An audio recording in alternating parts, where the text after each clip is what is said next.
Today we're going to travel to one of the oldest and most fascinating empires in the world, Imperial China. We'll discover why the Great Wall, this architectural marvel that stretches for thousands of kilometers, has a very clear limit to the north. And even more intriguing, why China, with all its power and technology, never conquered the vast frozen lands of Siberia and Manchuria. The answer involves brutal geography, imperial strategy, and an enemy no army can defeat, the climate itself. It's worth staying until the end because the story we're going to explore reveals a lot about how nature shapes not only physical borders, but also the limits of human ambition. So get comfortable, turn off the lights if you want, and let's go. The wall and its limits. Imagine for a moment you're standing on one of the watchtowers of the Great Wall in the late 15th century during the Ming dynasty. The wind blows gently, carrying the dry smell of earth and distant steppes. Below you, the wall stretches like a stone serpent, disappearing into the horizon in both directions. It's a construction that defies comprehension. Millions of blocks of stone, brick, and compacted earth erected over centuries. But there's something curious. When you look south, you see cultivated fields, peaceful villages, temples with curved roofs that shine in the sunlight. Imperial China, with its bustling cities, its silk routes, its markets full of spices and tea. It's a world of order, of civilization. Now turn to the north. The landscape changes completely. Beyond the wall, the steppes extend infinitely, tall grasses that ripple like a golden sea in the wind. And further beyond, even further north, something darker. Dense forests of snow-covered pines, mountains that disappear into frozen mists, frozen rivers that look like silver ribbons under the grey sky. This is the limit. The Great Wall marks not just the border of an empire, but the border between two completely different worlds. The Great Wall is, without a doubt, one of the most impressive constructions ever made by humanity. It began to be erected more than 2,000 years ago, initially as a series of smaller walls built by different Chinese kingdoms to protect themselves from nomadic tribes to the north. But it was during the Ming dynasty, between the 14th and 17th centuries, that the wall gained its most impressive form. The Ming invested massive resources in the reconstruction and fortification of the wall. They used baked bricks, limestone, and a mortar made from glutinous rice, rice mixed with lime. This mixture created an incredibly strong bond, resistant to time and weather. The watchtowers were strategically positioned every few kilometers, allowing smoke signals during the day and bonfires at night to transmit messages quickly along the entire length of the wall. But why so much effort? What was on the other side that justified this colossal barrier? The answer lies in the tribes that inhabited the steppes to the north, Mongols, Jurchens, and other nomadic peoples who mastered the art of mounted warfare. They were masters at moving quickly across the plains, appearing out of nowhere, causing shifts in power, and then disappearing before any response could be organized. For China, which depended on sedentary agriculture, these tribes represented a constant threat. And have you ever stopped to think why some civilizations build walls and others don't? Is it just about defense, or is there something deeper about the way we see the other side? The Great Wall worked. It wasn't impenetrable, no wall is, but it created a psychological and logistical barrier. The nomadic tribes needed speed, having to stop, besiege a fortress, wait, fight for every tower. That went against their entire strategy. It was much easier to seek easier targets or simply negotiate. And China knew this. The Ming emperors weren't naive. They combined the wall with diplomacy, controlled trade, and when necessary, strategic military campaigns. But always with a clear objective, to keep the northern tribes out of China, not necessarily to conquer them. Because there's a fundamental difference here.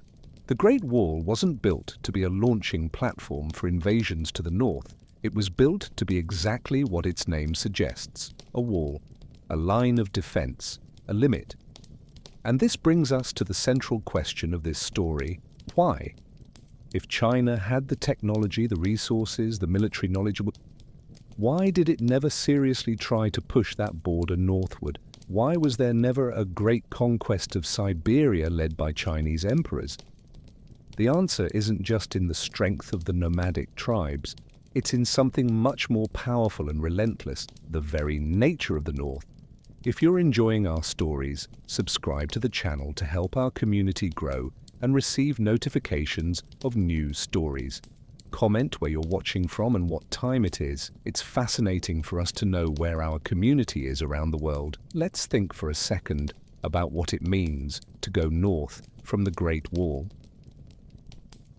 First, you cross the steppes. Huge expanses of grassland where the wind never stops blowing. In summer, the sun burns and dries your throat. Water is scarce, found only in distant wells or rivers that cut across the plain.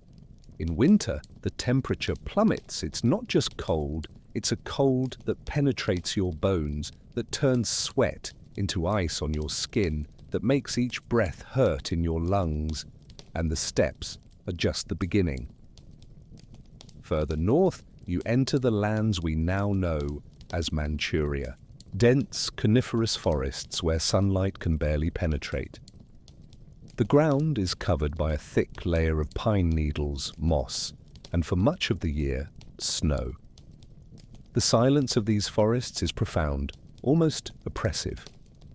The only sound is the occasional crack of a branch breaking under the weight of ice or the distant howl of a wolf. And if you continue even further north, you reach Siberia, a place where cold isn't just an inconvenience, it's a force of nature. Temperatures that can drop to 40–50 degrees Celsius below zero. Frozen rivers that you can walk across, but that hide treacherous currents just below the ice. A vastness where you can walk for days without encountering another human being. And here's a question you might never have considered. What do you need to conquer a place? Soldiers? Certainly. Supplies? Of course. But there's something more fundamental. You need a reason. You need that territory to be worth the cost of conquest. And this is where the story of China and the frozen north becomes truly fascinating. Because unlike the fertile steppes of Mongolia, or the rich plains of southern China, Siberia and the lands further north didn't offer much. There were no rich cities to plunder. There were no rice or wheat fields to feed an empire. There were no lucrative trade routes passing through there. The Silk Road ran much further south, through oases and mountains, but always avoiding the far north. What there was: forest, frozen swamp, and scattered tribes that lived from hunting and fishing.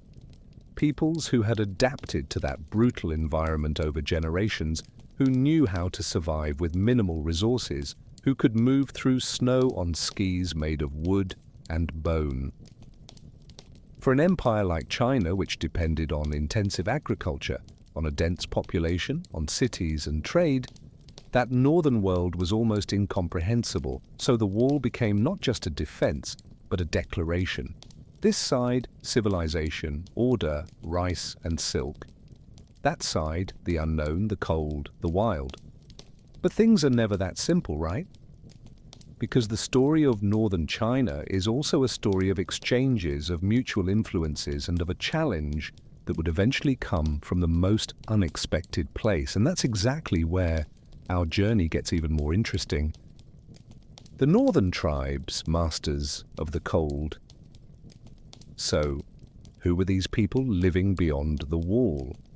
Who were these peoples that made Chinese emperors invest fortunes in stone and brick just to keep them on the other side? Let's start with the Jurchens. This name might not be as familiar as Mongols or Huns, but the Jurchens were in many ways even more significant to Chinese history. They lived in the forests and steppes of Manchuria. a region that today is part of northeastern China and extends to the border with Russia. The Jurchens were hunters, fishermen, and horse breeders. But don't think of them as typical nomads of the open steppes. They were masters at adapting to an environment that changed dramatically with the seasons. In summer, the Manchurian forests became lush, full of life: deer, wild boars, bears, rivers filled with salmon swimming upstream to spawn. It was a time of abundance, of preparation. In winter, everything changed. Snow covered everything, transforming the landscape into an endless white sea. Temperatures dropped brutally, but the Jurchens didn't just survive, they thrived. They had developed over generations a deep knowledge of the terrain. They knew where to find game, even in the depths of winter. They knew how to build shelters that retained heat. They used animal furs not just as clothing, but as sophisticated thermal insulation in layers that trapped warm air close to the body. And most importantly, they were incredibly mobile. Even in harsh winter, they could move through the snow using rudimentary skis made of wood or sleds pulled by dogs and horses adapted to the cold. While a Chinese army would be stuck, fighting through knee-deep snow, the Jurchens glided across the landscape like ghosts. Imagine what it must be like to grow up in a place like that, where winter isn't just a season, but a way of life, where you learn from childhood to read the signs of nature, to know when a blizzard is coming by the smell of the air, by how the animals behave. For China, these tribes were an enigma. The Chinese had mastered the art of rice agriculture, of building cities, of imperial bureaucracy. But how do you dominate people who don't stay in one place? How do you govern a territory where there are no cities to capture, where the land itself seems to be your enemy? The Ming's answer was largely the wall. And it worked, most of the time. But it had a fundamental problem. The wall was static. The tribes were not. During the 15th and 16th centuries, the Ming dynasty was at the height of its power. Emperor Yongle had moved the capital to Beijing, closer to the northern frontier, as a show of strength. The Forbidden City was built, a palace complex that to this day impresses with its scale and grandeur. Admiral Zheng He's treasure fleet had sailed to the coast of Africa, demonstrating China's maritime reach. But to the north, the situation was different. The wall required constant maintenance, garrisons needed to be maintained, supplies sent to remote forts, and the Jurchens, along with other tribes, continued to be a constant presence, sometimes hostile, sometimes willing to negotiate, but always unpredictable. What maintained the balance was a complex system of trade and tribute. China allowed the tribes to trade in special markets along the frontier. Horses, furs, ginseng, products from the north that were valued in China. In return, the tribes received grains, textiles, iron tools, and crucially, they were recognized by the Chinese emperors. This recognition, this sending of official gifts, gave legitimacy to tribal leaders before their own people. It was a delicate, diplomatic dance. China wanted stability on the frontier. The tribes wanted access to Chinese products. Nobody really wanted a prolonged war because wars in the northern steppes and forests were expensive, brutal, and rarely decisive. But this balance was fragile. And here's something interesting for you to think about. Don't today's great powers do something similar? Zones of influence, trade agreements that are as much about economics as about keeping peace. Some human dynamics seem to cross the centuries, don't they? In the late 16th century, something began to change. Among the Jurchens, a leader emerged. His name was Nurhaci, and he had a vision that would completely change the game. Nurhaci was born in 1559 into a family of minor tribal leaders. Manchuria at the time was fragmented, with different Jurchen clans frequently in conflict with each other.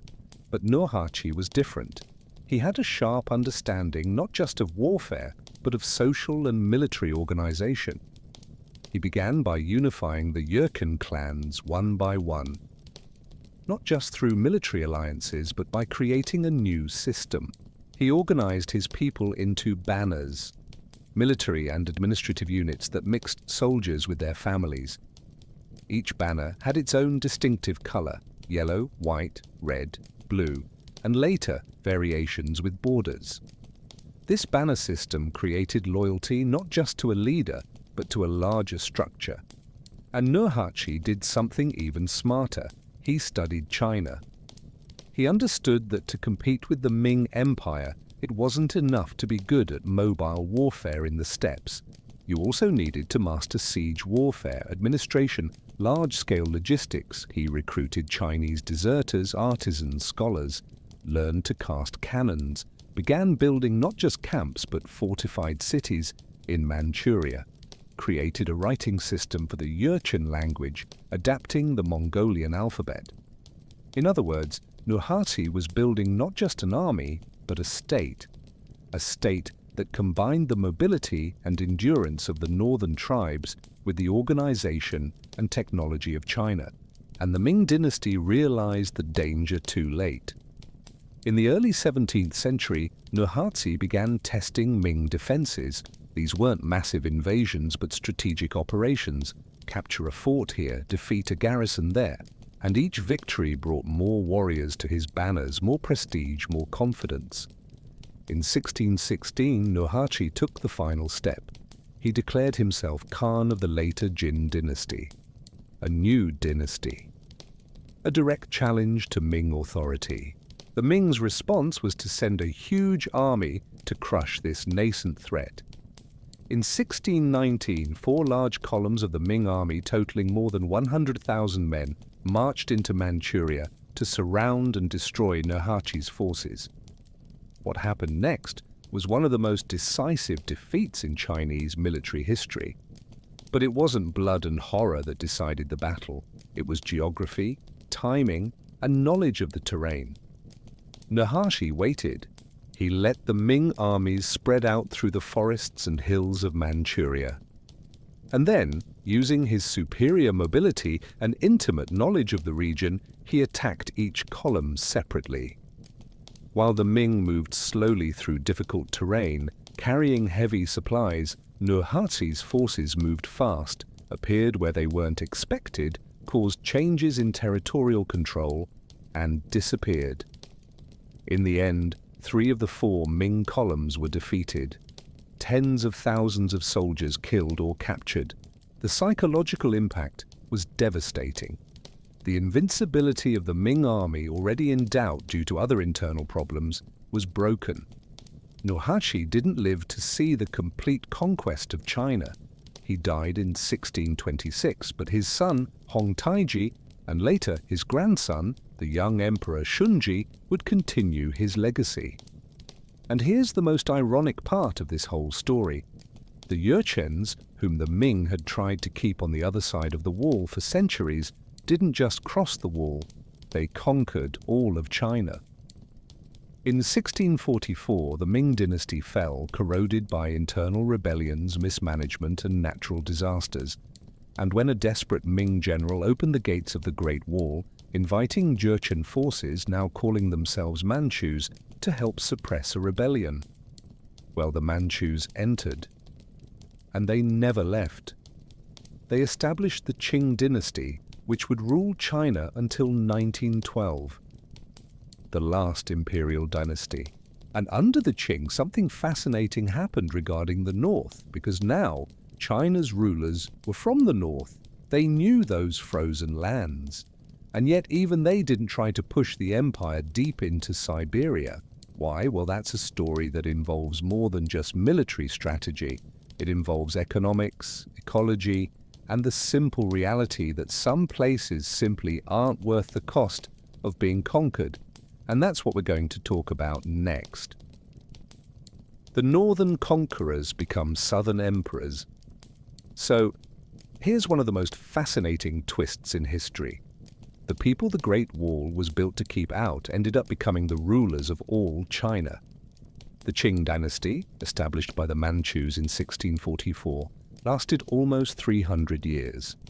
It was the last imperial dynasty of China and one of the most successful in terms of territorial expansion. Under the Qing, China grew to its largest historical size, incorporating Tibet, Xinjiang, Mongolia, and of course, completely consolidating control over Manchuria. But let's go back a bit. Imagine the scene. It's 1644. Beijing, the capital of the Ming dynasty, is in chaos. A rebellion led by Li Zicheng, a former postal worker who became a rebel leader, has taken the city. The Ming emperor, desperate and without options, climbed Coal Hill inside the Forbidden City and hanged himself from a tree. The end of almost 300 years of Ming rule. But the rebels didn't last long, because on the frontiers, Ming General Wu Sangui faced a dilemma. He commanded the forces guarding the Shanhai Pass, one of the most crucial points of the Great Wall, where the mountains meet the sea. On the other side of that pass, the Manchu army, organized, disciplined, waiting. Wu Sangui made a decision that would change history. He opened the gates. He invited the Manchus to enter and help restore order by defeating the rebels. The Manchus entered. They marched to Beijing. They defeated Li Zicheng. And then they simply stayed. The young Emperor Shunji, only 6 years old, was installed on the Dragon Throne in the Forbidden City. The Qing dynasty had begun. And to legitimize their rule over China, the Manchus did something very smart. They didn't try to transform China into Manchuria. They embraced Chinese culture, preserved Confucian bureaucracy, maintained the imperial examinations that selected civil servants, but they also maintained their identity. Manchus were required to maintain their traditions, their language, their archery practices, and they imposed a visible symbol of their dominance. All Han Chinese men were required to adopt the Manchu hairstyle, the head shaved in front with a long braid in back. Initially this generated fierce resistance, but over time it simply became the Chinese way to wear hair. And you, what do you think about that? Leave your opinion in the comments when you have a moment. It's curious how conquerors often become what they conquered, isn't it? Now let's get to the part that really interests us, the north. The Manchus came from Manchuria. They knew the cold, the forests, the steppes. For them, those lands weren't the terrible, unknown north. They were home. So you'd think that having conquered China, they would naturally expand even further north, pushing deep into Siberia, creating an empire that would stretch from the China Sea to the Arctic Ocean. But that's not what happened. Why? Let's think about this practically. First, Siberia in the 17th century wasn't an empty land. There were peoples living there, the Evenks, the Yakuts, the Tungus, among many others. They were smaller groups, certainly, compared to China's massive population. But they were extremely adapted to the environment. They survived or keened and even thrived in conditions that would kill most people in a matter of days. They hunted reindeer, seals, fish. They used tents made of hides that could be assembled and disassembled quickly. They knew every river, every forest, every place where the ice was too thin to be safe. And most importantly, they had no cities to capture, no concentrated wealth to plunder. Their wealth was in their knowledge, their mobility, their ability to simply disappear into the white vastness. Second, there's the logistical question. To maintain an army on campaign, you need constant supplies: food, water, clothes, weapons, ammunition. In China, this was possible because there was infrastructure: roads, cities, granaries where grains were stored, navigable rivers where boats could transport supplies. In Siberia, none of this existed. You'd be marching through a frozen desert, where the only food available is what you can hunt or fish. And in the Siberian winter, with temperatures dropping to 40 degrees or lower, each day outdoors is a fight for survival. Your army wouldn't be fighting enemies. It would be fighting frostbite, starvation, exhaustion. And third, the big question: what for? You see, empires expand for reasons. Sometimes it's access to resources, gold, silver, spices. Sometimes it's control of lucrative trade routes. Sometimes it's fertile land for agriculture. And sometimes it's simply prestige, or eliminating a threat on the frontier. Siberia didn't offer any of these things significantly. Yes, there were furs, sable, fox, ermine.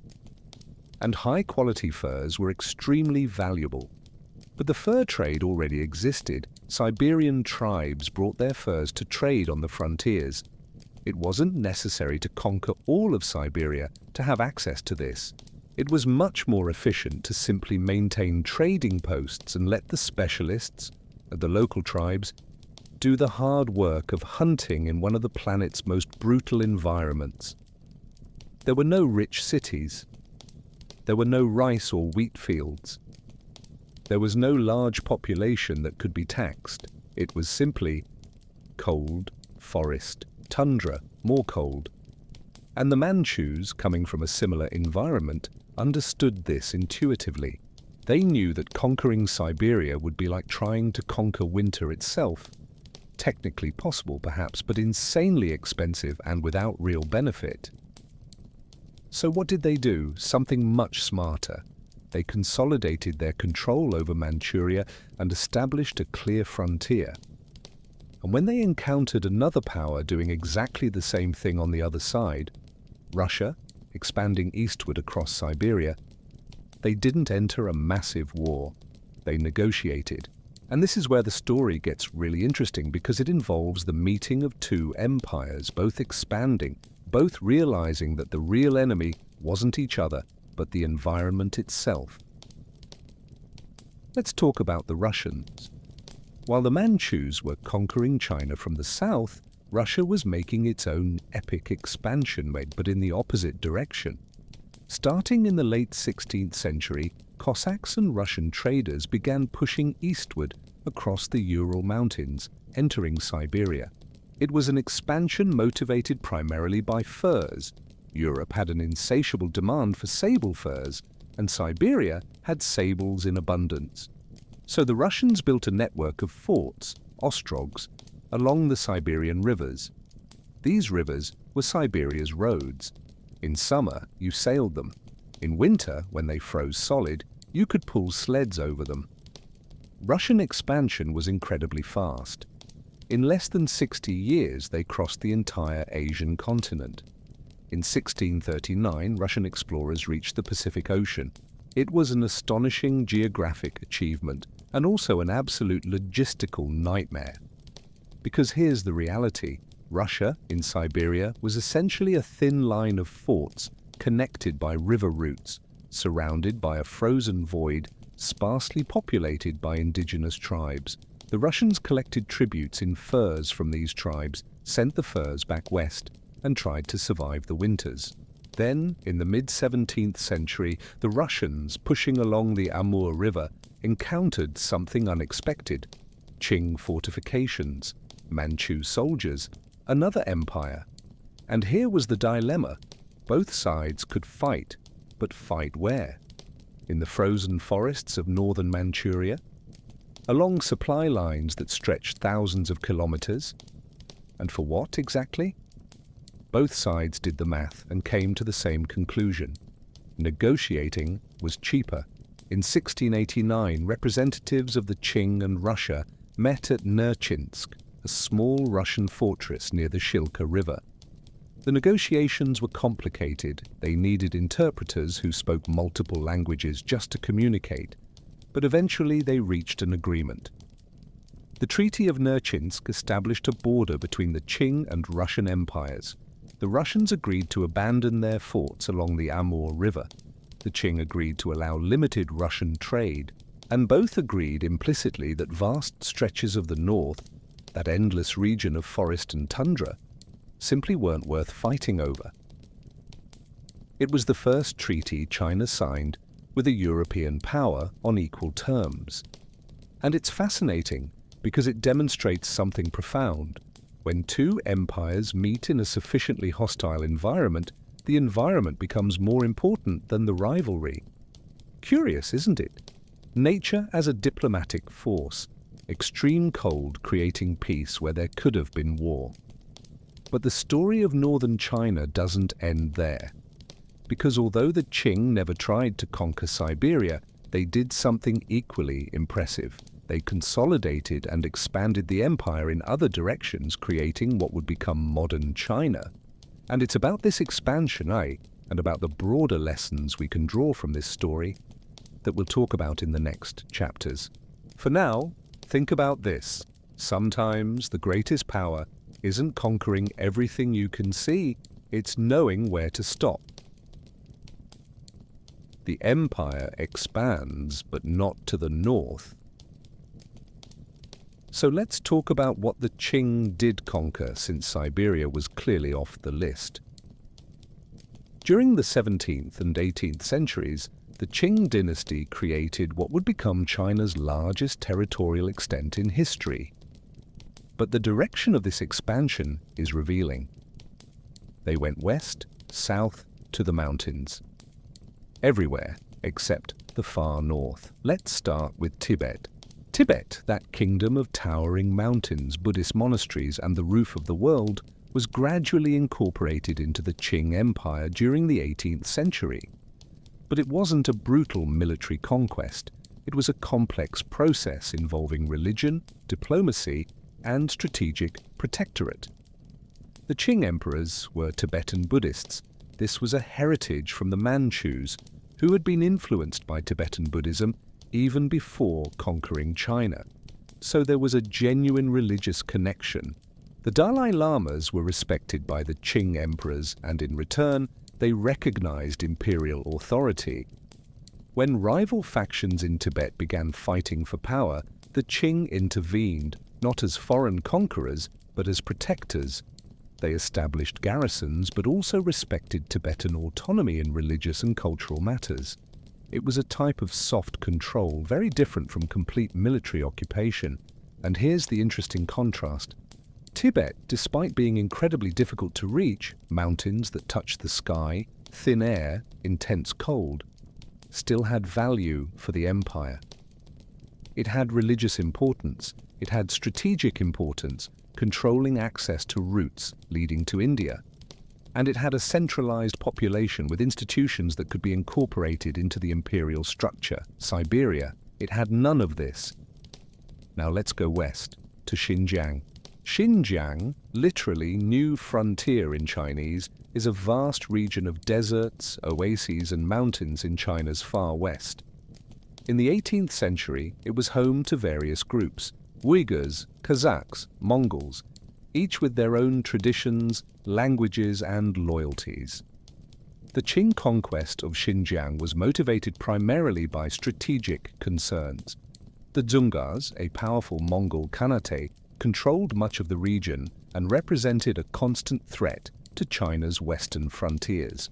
Between 1755 and 1759, Emperor Qianlong launched a series of campaigns that eventually resulted in Xinjiang's incorporation into the empire. It was expensive, it was difficult, but there were clear reasons: eliminate a military threat, control the western section of the Silk Road, and expand imperial prestige. And again, see the contrast. Xinjiang has brutal deserts, the Taklamakan, whose name means something like "go in and you won't come out." It has enormous mountains, the Tian Shan, the Celestial Mountains, but it also has oases, it has cities, it has trade routes worth controlling. Siberia had no equivalent. Have you ever stopped to think how geography really shapes the destiny of empires? It's not just about military power or will, it's about where that power can be applied in a way that makes sense. Let's talk a bit about Mongolia too. Mongolia was, in many ways, the Qing's greatest diplomatic success. The Mongols, who had conquered China centuries earlier under Genghis Khan and his descendants, now found themselves fragmented into different tribes and khanates. The Qing used a combination of strategies: marriages between Manchu and Mongol nobles, titles and recognition for Mongol leaders who swore loyalty, and crucially, support for Tibetan Buddhism, which had become central to Mongol identity. The result was that without a major war of conquest, Mongolia was essentially incorporated into the Qing sphere, not as directly administered territory initially, but as a protectorate where local leaders ruled under imperial supervision. And Mongolia had value. It had immense pastures that produced the best war horses. It had a population of mounted warriors who could be valuable allies. And it had strategic importance, being the homeland of so many conquering dynasties. Once again, Siberia offered none of these tangible benefits. Now let's return to the north for a moment, because although the Qing didn't expand into deep Siberia, they did something important with Manchuria, their homeland. Manchuria, for the Qing, was special. It was the dynasty's cradle. And the Qing emperors had a real concern that if too many Han Chinese migrated there, Manchu identity would be diluted. So for a long time, they actually restricted Han colonization of Manchuria. There was even a barrier, the Willow Palisade, built from densely planted willows and ditches that marked the border between China proper and Manchuria. It wasn't a stone wall like the Great Wall, but it served a similar purpose, controlling movement, preserving a separation. This is fascinating if you think about it. The dynasty that conquered China by crossing the Great Wall from the north then built its own barrier to preserve the north as a separate and special place. Over time, this policy changed. Population pressure was too great. Desperate Han Chinese peasants began migrating illegally to Manchuria, and eventually the Qing relaxed restrictions. By the 19th century, Manchuria was being colonized on a large scale, but even then the impulse was toward southern Manchuria, the fertile plains where you could grow grain. Not toward the extreme north, where boreal forest meets tundra, where cold dominates most of the year. Because in the end, it always comes back to the same question: is it worth it? And the answer, calculated by generations of imperial strategists, was always no. There's another factor we haven't talked about yet, but which is crucial: disease and health. Extreme environments aren't just hostile in terms of temperature and lack of resources. They also present unique medical challenges. Extreme cold causes frostbite, hypothermia, skin cracks that easily become infected. Lack of vitamin C in a diet based primarily on meat and fish leads to scurvy. Constant smoke from fires in enclosed spaces during long winters causes respiratory problems. Native tribes had adapted to this over millennia. They knew which plants to look for in summer to prevent scurvy. They knew how to dress in layers to avoid both freezing and dangerous sweat. They knew how to build shelters with adequate ventilation. An army coming from the south, it didn't have this accumulated knowledge. Each campaign to the far north would also be a war against disease, against the human body reaching its physiological limits.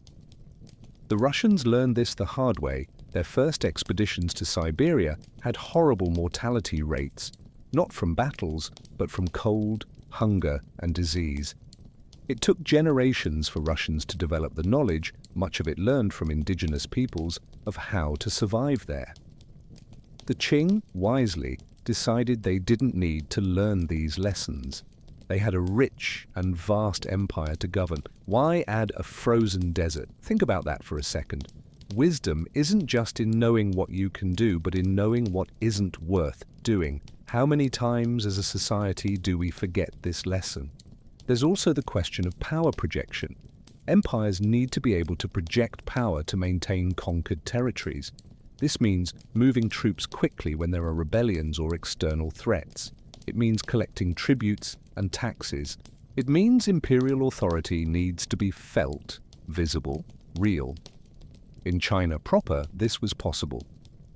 There was a network of imperial roads. There was the Grand Canal connecting north and south via waterways. There were cities every so many kilometers where imperial officials kept records, collected taxes, administered justice. In Tibet, though difficult to reach, there were monasteries and religious authorities that served as intermediaries of imperial authority. In Xinjiang, there were oasis cities along trade routes where Qing governors could establish control. But in deep Siberia, how do you project power over a frozen forest where the nearest city might be hundreds of kilometers away, accessible only by sled in winter or boat in the brief summer? You don't. Or you do at a cost so absurd it destroys any benefit of conquest. The Russians managed to maintain their Siberia mainly because they had no choice. It was the only direction they could expand, blocked as they were by European powers to the west and south. And even so, Russian Siberia was for centuries, and in many ways still is, a poorly controlled frontier, a place of exile, a land where central authority is more theory than practice. The Qing didn't need this. They had easier, more profitable, more strategically valuable directions to expand. And so they made choices. Rational, calculated choices based on centuries of experience trying to deal with the North. The Great Wall never went north because it didn't need to. It was already exactly where it should be, marking the limit between the world worth controlling and the world that was better left to those who already knew how to live there. And there's a beauty in that logic, isn't there? An honesty. The empire recognizing its limits, not from weakness, but from wisdom. But this wisdom would be tested because in the 19th century, a new type of power would arrive at China's borders. Powers that wouldn't respect traditional arrangements, that wouldn't play by the old rules of diplomacy and controlled trade. And the question of the North, who controlled what, where the borders really were, would become part of a much larger and more dangerous game. But that comes later.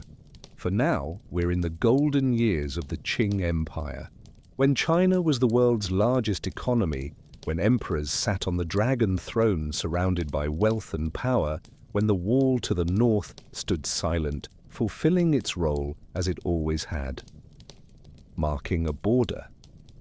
Not between good and evil, civilization and barbarism, but between two different types of survival, two worlds that were better left separate.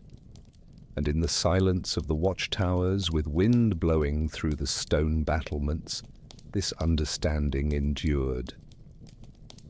The invisible enemy, climate as frontier. Let's dive deeper into something we've mentioned, but which deserves our full attention: climate as a force that shapes empires as much as any army. Because when we talk about why China never conquered Siberia, we're not just talking about an abstract strategic choice. We're talking about a physical, tangible reality that anyone who's spent a harsh winter can begin to understand, and then multiply it by 10. Imagine this. It's January, you're somewhere in southern Siberia, let's say near Lake Baikal, the deepest lake in the world, which freezes so completely in winter that you can drive trucks over it. The sun rises late, around 9 in the morning, and sets early, at 4 in the afternoon. That gives you about 7 hours of daylight. But light is a generous word. It's more a constant grey twilight, with the sun low on the horizon, never gaining real strength. The temperature? We're talking about 30 degrees C on a normal day. And when the wind blows, and it always blows on the open steppes, the cold penetrates anything. It's the kind of cold that freezes your breath in the air in front of you. That turns your nostrils into ice plates when you inhale. That makes your eyes water, and then those tears freeze on your cheeks. Now imagine trying to keep an army functioning in these conditions. Horses. They need massive amounts of food to maintain body heat. But there's no grass in winter, just snow covering everything. You need to carry hay and grains, tons of them, across terrain where every movement is a struggle. Soldiers? They need specialized clothing. layers of fur, felt, wool. They need heated shelters every night, which means wood to burn. And in the Siberian taiga, while there are trees in abundance, felling frozen trees with axes, when your hands can barely hold the tools, is brutal work. And food. A human body burns calories at a much higher rate in extreme cold, just trying to stay warm. You need much more food than in a temperate climate. And where does this food come from? There are no farms, there are no granaries, there are no cities with markets.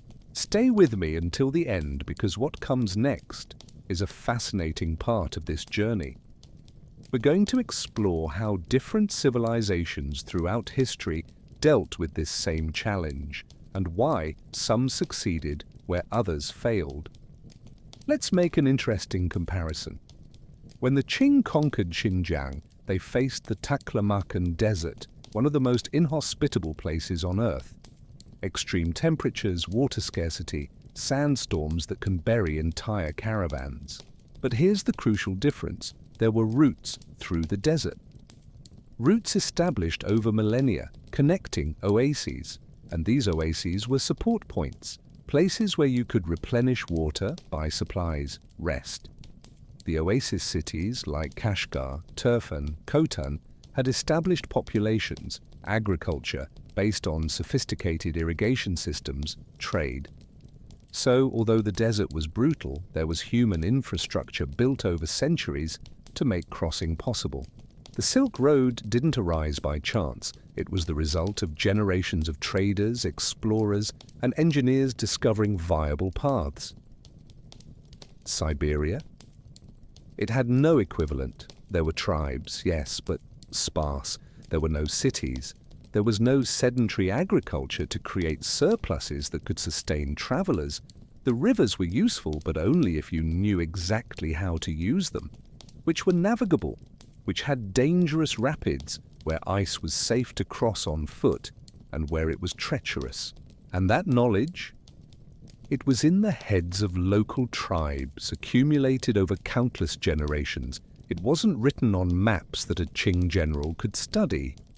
Think about Tibet too. Yes, the roof of the world with its impossible mountains. But Tibet had fertile valleys where barley could grow.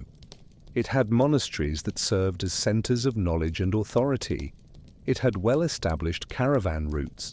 And crucially, it had a reason to exist, as a center of religious pilgrimage, as a trading post between India and China. Siberia offered none of this. It was simply vast, empty, cold, and here's something that may be most important. Siberia wasn't just cold in winter, it was profoundly inhospitable in ways that aren't immediately obvious. In summer, parts of Siberia transform into swamps. The permafrost and the layer of permanently frozen soil below the surface doesn't allow water to drain properly. So when snow melts, the terrain becomes a mosquito-infested quagmire. And we're not talking about a few annoying mosquitoes, we're talking about clouds of them so dense they can literally suffocate small animals. Reindeer and other herbivores developed specific migration strategies just to avoid the worst mosquito areas. An army marching through this? It would be torture. Soldiers covered in bites, insect-borne diseases, terrain that sucks your boots with every step. And between the frozen hell of winter and the mosquito swamp of summer, there are only brief windows of reasonable weather in spring and fall. And even these seasons are unpredictable, with sudden blizzards or torrential rains transforming tranquil rivers into furious torrents. Would we, with all our modern technology, do much better? It's an interesting question. We have heaters, synthetic clothing, motorized transport. But even today, projects in Siberia, pipelines, roads, cities, are incredibly expensive and difficult to maintain. Permafrost shifts, buildings sink, infrastructure needs constant maintenance. Nature there is still a formidable force. Now let's talk about something that rarely appears in history books, but which was absolutely crucial: psychology. Empires aren't just about kings and generals making decisions in palaces. They're about thousands, sometimes millions of people soldiers, settlers, merchants, willing to go to new territories and make them home. China had a huge and growing population. Land was always in demand. So when the empire expanded into a new region, Chinese settlers often followed the armies. They established farms, built villages, married, had children. Over generations, areas that were frontier became China. This happened in the south, where Han Chinese gradually moved into regions inhabited by ethnic minorities. It happened in the west. It happened to some extent in Manchuria eventually, but Siberia, who would voluntarily move there? There's no rice growing in soil frozen 8 months of the year. You can't replicate the kind of intensive agriculture that sustained Chinese civilization. You'd need a completely different way of life: hunting, nomadic reindeer herding, fishing. And here's the question: why would a Chinese peasant learn a completely new way of life in a brutal climate when there were more hospitable lands available in other directions? The Russians faced the same problem. Siberia was, for centuries, mainly a place of exile. Criminals, political dissidents, prisoners of war, these were the people sent to colonize Siberia, not exactly enthusiastic volunteers. Even today, with higher salaries and government incentives, it's hard to get Russians to move permanently to many parts of Siberia. They go for temporary jobs, extracting oil, mining, building, but keep their families and homes in European Russia, where the climate is milder. If it's difficult now, imagine in the 17th century. There's also the question of disease more broadly. Human populations, when they live in a place for a long time, develop immunities to local diseases. Siberian tribes had lived there for millennia. Their bodies, through brutal natural selection, had adapted. When outside populations arrive, sometimes they bring new diseases. This happened tragically when Europeans colonized the Americas. But it also works in reverse. Local diseases to which natives have resistance can devastate newcomers. And in extreme environments where the body is already stressed by cold and poor nutrition, the immune system becomes compromised. Small infections become fatal. Wounds don't heal properly. Pneumonia is a death sentence. The Qing, with all their experience dealing with Manchuria, understood intuitively that pushing to the extreme north would be sending soldiers and settlers to catastrophic mortality rates. And for what? To control frozen forest. It didn't make sense then, and honestly, it still wouldn't make sense today if not for the mineral and energy resources discovered in the modern era. Think about this: how many decisions that seem political or military are, at bottom, about the basic physical realities of where humans can live and thrive. Modern borders follow geography much more, mountains, rivers, deserts, than we'd like to admit. There's one last aspect worth exploring: the cultural and philosophical question. The traditional Chinese worldview, especially Confucian, valued order, harmony, agriculture, civilization. There was a clear hierarchy: the emperor at the top, then scholar bureaucrats, then farmers, then artisans, and lastly, merchants. Nomadic peoples who didn't fit this structure were viewed with suspicion. Not because they were considered bad, but because they were different. Their way of life, constantly moving without fixed agriculture, without permanent cities, was almost incomprehensible within the Confucian framework. And the peoples of the far north, they were even further beyond this understanding. Hunter-gatherers in an environment where agriculture was impossible, without writing systems, without temples or palaces, just small family groups surviving in a frozen vastness. There was a certain disinterest. Not necessarily hostility, but a sense of this is beyond our world, beyond what we can or want to integrate. Compare this to how the Qing viewed Tibet, another Buddhist realm with sacred texts, monastic hierarchies, complex philosophy. There were points of connection, mutual understanding. Incorporating Tibet into the empire made sense culturally. Incorporating reindeer hunting tribes from the tundra It was much harder to conceptualize, so the Great Wall, in this sense, didn't just mark a physical border, it marked a conceptual border, the limit of where the Chinese model of civilization could be applied, and on the other side, not empty, not uncivilized in the pejorative sense, but a different type of human existing, a type of life that had its own logics, its own elegances, its own reasons for being. And perhaps, just perhaps, imperial strategists understood, even if they didn't express it in these terms, that some worlds are better left untouched, that not everything needs to be conquered, integrated, transformed. There's wisdom in that. A wisdom that recognizes limits not as failure, but as understanding. And while snow continues to fall on the steppes beyond the wall, while wolves howl in the northern forests, while wind whispers through miles of silent taiga, that world continues. Unconquered, not integrated, simply existing on its own terms. And there's a deep peace in that acceptance. Two worlds, one frontier, life at the wall. So far, we've talked a lot about empires, strategies, geography.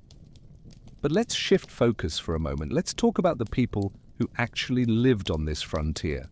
Not the emperors in Beijing, but the soldiers, the merchants, the families who made their lives on the thin line between two worlds. The Great Wall wasn't just stone and brick. It was a community. Along its length, there were fortresses, each with its garrison. Hundreds, sometimes thousands of soldiers living in remote posts, sometimes for years on end. Imagine the life of a Ming soldier stationed at a wall fortress during the 16th century. Let's call him Wei. Wei comes from a village in the central plains of China. Rice fields, ancestral temples, spring festivals. A world of order and predictability. But Wei was drafted, or perhaps volunteered, attracted by the promise of a stable salary and grain rations. Now he's here, atop the wall looking north. In the first days, the vastness of the steppes makes him nervous. It's so different from home. There are no organized fields, no villages every few kilometers, just grass, wind, huge sky. But over time, Wei adapts. He learns to read the signs, the way the grass bends when a group of riders approaches in the distance, raising dust. The smell of campfire smoke that indicates a nomadic camp kilometers away. The night sounds, owls, wolves, the occasional cry of a wildcat. He makes friends with other soldiers. They share simple meals, millet porridge, pickled vegetables, occasionally dried meat. They play dice to pass the time. They tell stories about their homes, their families, their dreams. And something interesting happens. Despite the wall, despite official orders, despite the narrative of us versus them, there's interaction. Nomadic traders arrive at the wall gates. They bring horses, magnificent animals from the steppes, hardy and fast. They bring fox and sable furs. They bring wild ginseng harvested from Manchurian forests, valued in China for its medicinal properties. And in exchange, they take grains, textiles, iron tools, tea, things that are abundant in China but rare in the north. Wei, as part of his duty, supervises these exchanges. And over time, he begins to recognize faces. That middle-aged Mongol trader with the scar on his cheek, he comes every autumn, always with good horses. That young urchin woman with the loud laugh. She negotiates furs with a shrewdness that would make any Chinese merchant proud. They don't speak the same language, not exactly, but they develop a lingua franca, a mix of Chinese words, Mongolian hand gestures, and sometimes, just sometimes, they share a cup of hot tea on a cold morning. And for a moment, the border disappears. It's curious, isn't it, how even the most rigid divisions have these small cracks, places where common humanity leaks through political and cultural barriers. Of course, not everything was peaceful trade. There were tensions always, distrust on both sides. Sometimes groups of steppe warriors tested the wall's defenses, not massive invasions but smaller operations, trying to steal cattle from nearby villages, causing changes in the dynamics of control over small territories. And then soldiers like Wei had to respond, mount patrols, sometimes engage in quick skirmishes. But even these violent interactions had their unwritten rules. Both sides knew that escalating too much could lead to greater reprisals. It was almost ritualistic. A dangerous game, certainly, but a game with understood limits. And on the other side of the wall? What was life like for the northern tribes? Let's imagine a Yurshan family living in the Manchurian forests in the same period. The family lives in a series of seasonal camps. In summer, they're further north, in the deep forests where they hunt deer and gather roots and berries. Their dwellings are tents made of animal hides stretched over wooden frames, easy to assemble and disassemble when it's time to move. The father is a skilled hunter. He uses a composite bow made of layers of wood, horn, and sinew, incredibly powerful despite its compact size. He knows how to track animals through the forest, reading signs that would be invisible to a stranger. A broken branch here, a partial footprint in the mud there. The mother is equally essential to the family's survival. She processes the hides of hunted animals, meticulous work. First scraping off all meat and fat, then tanning the hides using a mixture of animal brain and smoke, transforming hard leather into soft, flexible material. These hides become clothing, blankets, tent walls. Nothing is wasted. The children learn early. The oldest boy, perhaps 10 years old, already accompanies his father on smaller hunts. He practices with a small bow, learning to move silently through the forest, to read the wind so as not to alert his prey with his scent. The oldest daughter helps her mother, learning to identify plants, which are edible, which have medicinal properties, which should be avoided. She learns to cook, to sew, to preserve meat by drying or smoking for the long winter months. When autumn comes, the family moves to a winter camp, usually in a valley protected from the worst of the wind.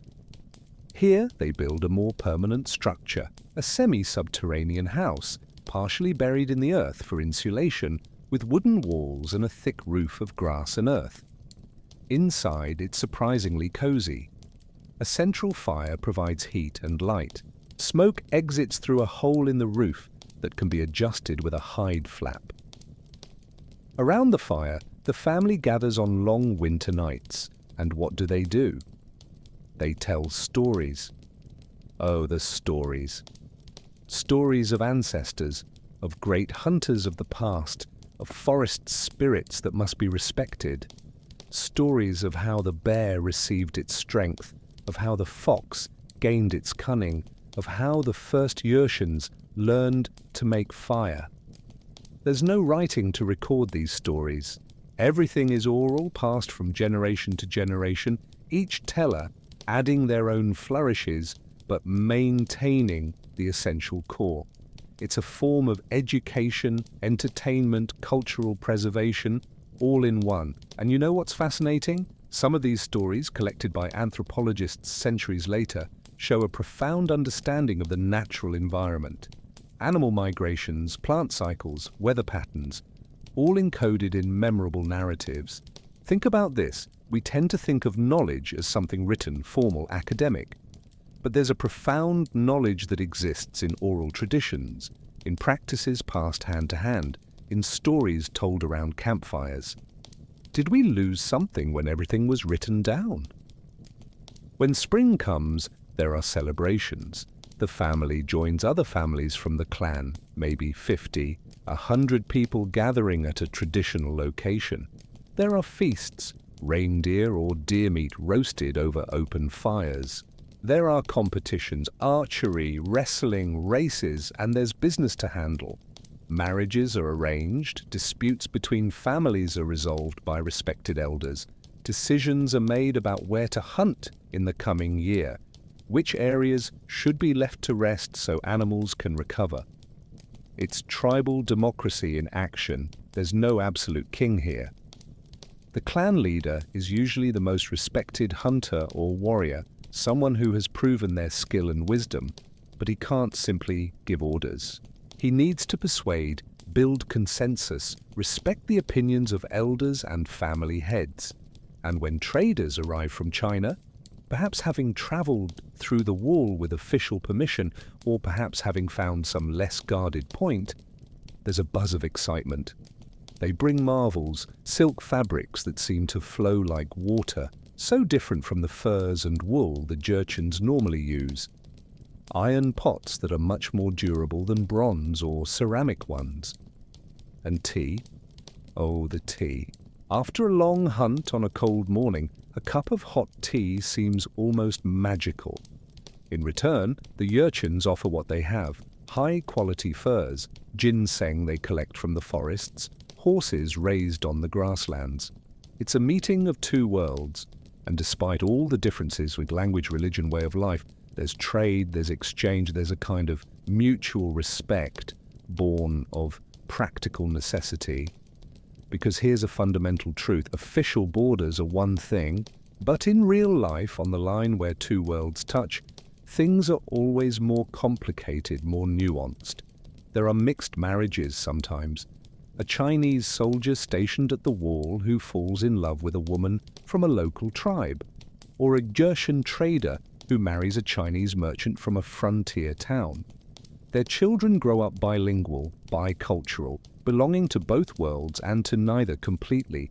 There's desertion too. Chinese soldiers who decide that life on the steppes with its freedom and openness is preferable to rigid military service, or tribe members who settle in Chinese cities, attracted by security and abundance. And there's violence, of course. We can't romanticize too much. There are attacks, reprisals, cycles of revenge, but even violence here has a context. It's rarely genocidal, rarely an attempt at complete extermination. It's more about asserting dominance, capturing resources, maintaining respect. It's a living, breathing, constantly changing frontier. Not a line on a map, but a zone of interaction, of mutual transformation. And the Great Wall? It's there, silent, watching everything. Monument to human ambition, yes, but also witness to the irreducible complexity of human existence, because you can build a stone wall. You can make it high, thick, impenetrable, but you can't completely wall off human connections. Curiosity, commercial interest, romantic attraction, the simple hunger for novelty. These things always find a way, and maybe the wall's builders knew this on some level. Maybe the wall was never intended to be an absolute barrier. Maybe it was more like a semi-permeable membrane, controlling flow but not stopping it completely, allowing each side to maintain its identity, its way of life, but still allowing those essential exchanges that make civilizations grow and evolve. As the sun sets over the wall, casting long shadows across the battlements, Wei finishes his watch shift. He descends the stone steps worn by countless feet over centuries. In the fortress below, there's the smell of cooking food, the sound of voices, and a few dozen kilometers to the north, the Jurchen family is gathered around their fire, telling stories, laughing, preparing for another day in their own survival journey. Two worlds, one frontier, and in the vastness between them, a complex dance of conflict and cooperation, of fear and fascination, of separation and connection. This is the true story of the wall, not just of empires and strategy, but of people living their lives on the frontier of the possible. Lessons from Siberia. What other empires learned. So let's take a step back and look at the bigger picture. Because the story of China and the North isn't unique.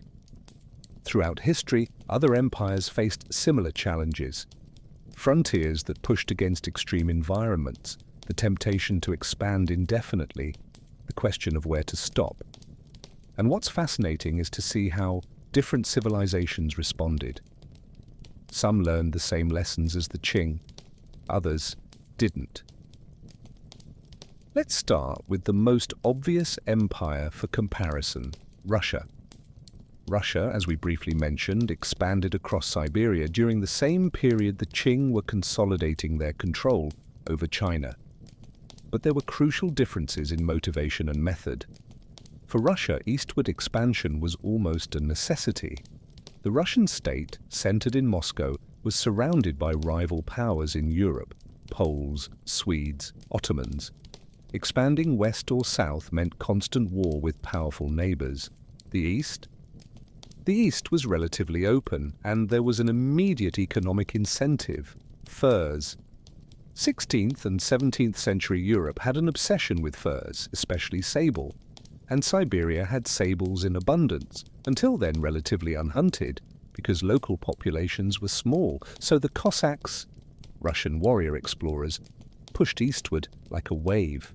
They built forts along rivers, subjugated local tribes to pay tribute in furs, the Yasak system, and sent those furs back west, where they sold for enormous prices. In purely territorial terms, it was one of the fastest expansions in history. In about 60 years, Russia crossed the entire Asian continent. Impressive, right? But here's the reality. Siberian Russia was, and in many ways still is, a thin shell. Forts and cities along rivers, surrounded by empty vastness. The Russian population in Siberia remained tiny for centuries.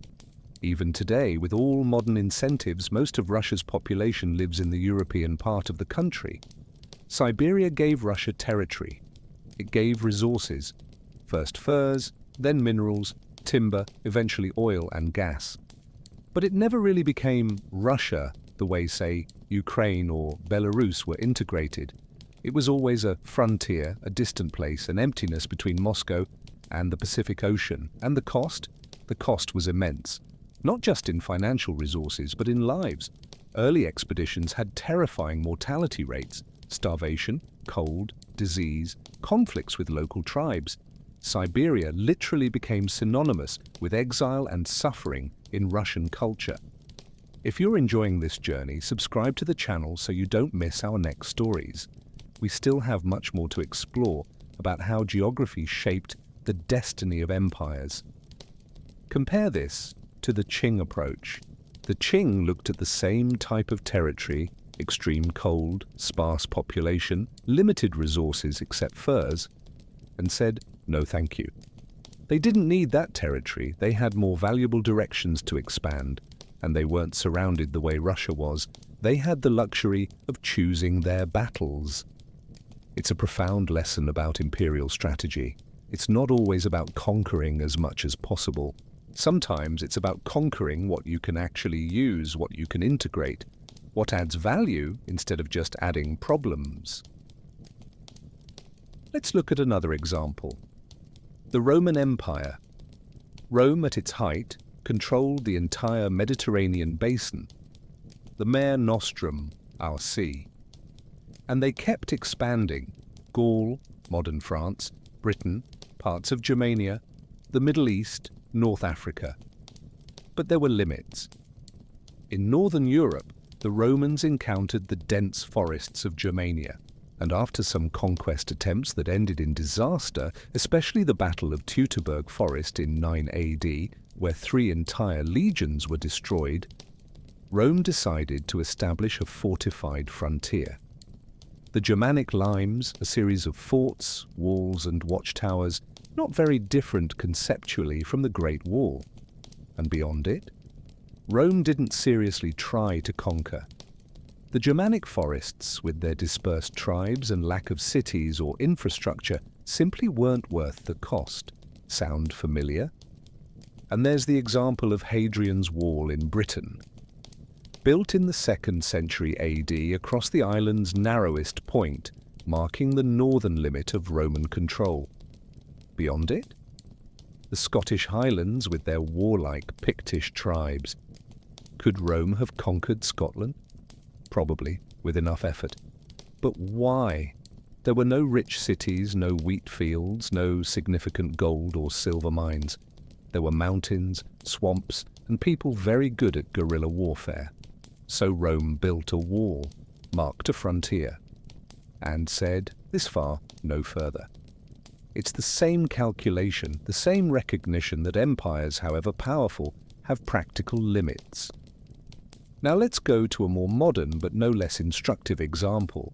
The United States in the 19th century. The US expanded aggressively westward during the 19th century. Manifest destiny, the idea that it was America's destiny to expand from the Atlantic to the Pacific. And they succeeded, pushing to California, incorporating huge territories. But there was one place where they stopped. Alaska was Russian territory until 1867, when the US bought it. And why was Russia willing to sell? Because even for Russia, which had colonized Siberia, Alaska was too far, too expensive to defend and administer. And what did the US do with Alaska? For decades, almost nothing. It was called Seward's Folly, named after the Secretary of State who negotiated the purchase. There was no significant population to tax, no known resources before the discovery of gold and, much later, oil. It was just cold and distant. Only in the 20th century, with modern technology, did Alaska become economically valuable. And even today, it has less than 1 million inhabitants in an area larger than many countries. So even modern powers with industrial technology find extreme environments challenging to colonize and integrate. And have you thought about this? How even with all our technology, heating, rapid transport, instant communication, there are still places on Earth that resist dense colonization. Nature still sets limits. There's another fascinating angle, the question of resources versus cost in a broader historical context. For most of human history, the most valuable resource was agricultural land. Land where you could grow food to feed populations, who could then form armies, build cities, create civilizations. Siberia doesn't have that. The soil is poor, the growing season is too short, the climate is brutal. Yes, there are mineral resources, timber, eventually fossil fuels, but those only became valuable with industrialization.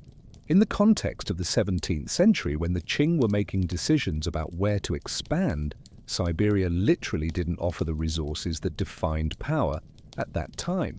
Compare with, say, the Yangtze Valley in China. Rice in abundance. Water for irrigation. Mild climate.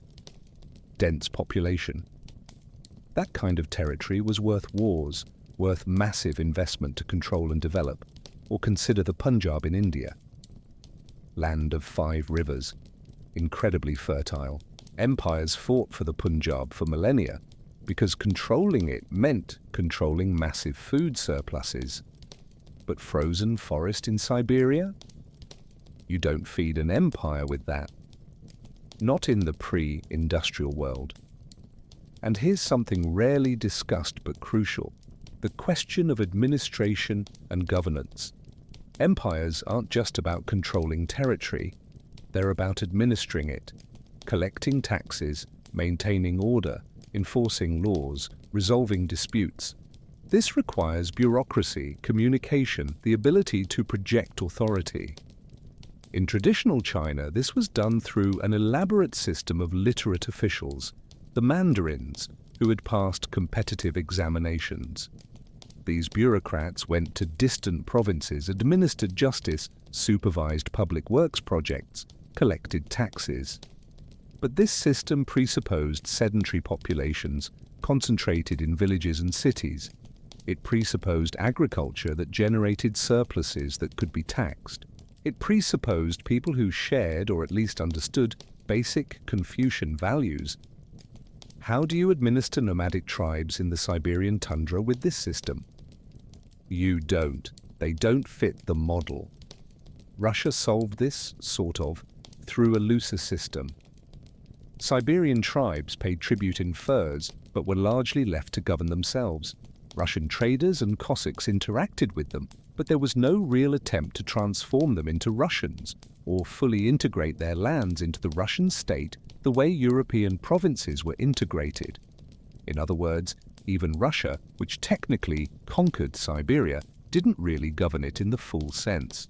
It was more nominal control, sparse presence, an assertion of sovereignty that other European powers respected or didn't challenge, but which didn't translate into real administration on the ground. The Qing, looking at the same territory, essentially decided to skip the middleman. Why pretend control over a place you can't meaningfully govern? Why not simply negotiate, maintain a stable frontier, and focus your administrative resources on places where they actually make a difference? It's a wisdom many empires throughout history failed to recognize. The temptation to expand indefinitely, to plant your flag on every visible territory, is powerful. But the best strategists, and the Qing had centuries of experience to develop this wisdom, understood that true power isn't about having the biggest map. It's about having the most useful map. Controlling territory that actually contributes to your strength instead of draining your resources. This lesson resonated through the centuries, and it's relevant even today when we think about why nations make the territorial choices they do, why some borders are peaceful and others contested. Because in the end, borders aren't arbitrary. They follow logics, geographic, economic, cultural. And the Great Wall, standing where it stood for centuries, marked one of these fundamental logics, a recognition that the world to the north was different, not inferior, not uncivilized in the sense of having no value, but different in a way that made imperial integration impractical, and so the wall stood, and the north remained to the north. And both sides eventually found ways to coexist without one needing to completely dominate the other. A lesson the modern world, with its own contested borders and tension zones, might perhaps benefit from remembering. The decline and transformation when the rules changed. So, let's move forward in time. We're now in the 19th century. The Qing dynasty is still in power, but the world is changing in ways that make the old rules, the old assumptions about borders, power, trade, increasingly irrelevant. Because here's something crucial to understand. The Qing strategy of keeping the north at a distance, of focusing on defensible borders and valuable territories, worked perfectly, until it didn't anymore. What changed? In a word, industrialization. In Europe and North America, a revolution was happening, not just political, but technological and economic. Steam-powered factories, railways that could move armies and supplies at previously unimaginable speeds, steamships that didn't depend on wind, telegraphs that allowed instantaneous communication across continents, and weapons. Oh, the weapons. Rifles that could fire multiple times per minute with deadly accuracy at long distances. Artillery with range and explosive power that would make traditional cannons look like toys. These technological advances changed the strategic calculus of everything. Suddenly, territories that were previously useless because you couldn't feed an army there became potentially valuable because now you could feed an army there.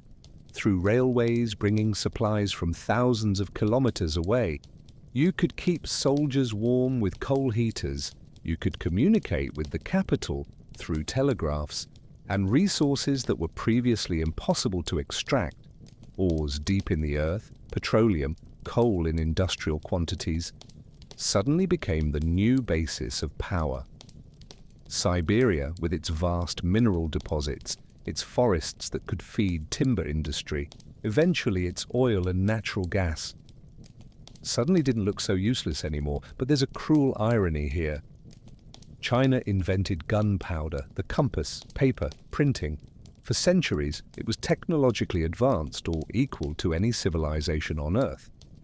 But in the 19th century, it fell behind in the Industrial Revolution. Why? This is a complex question.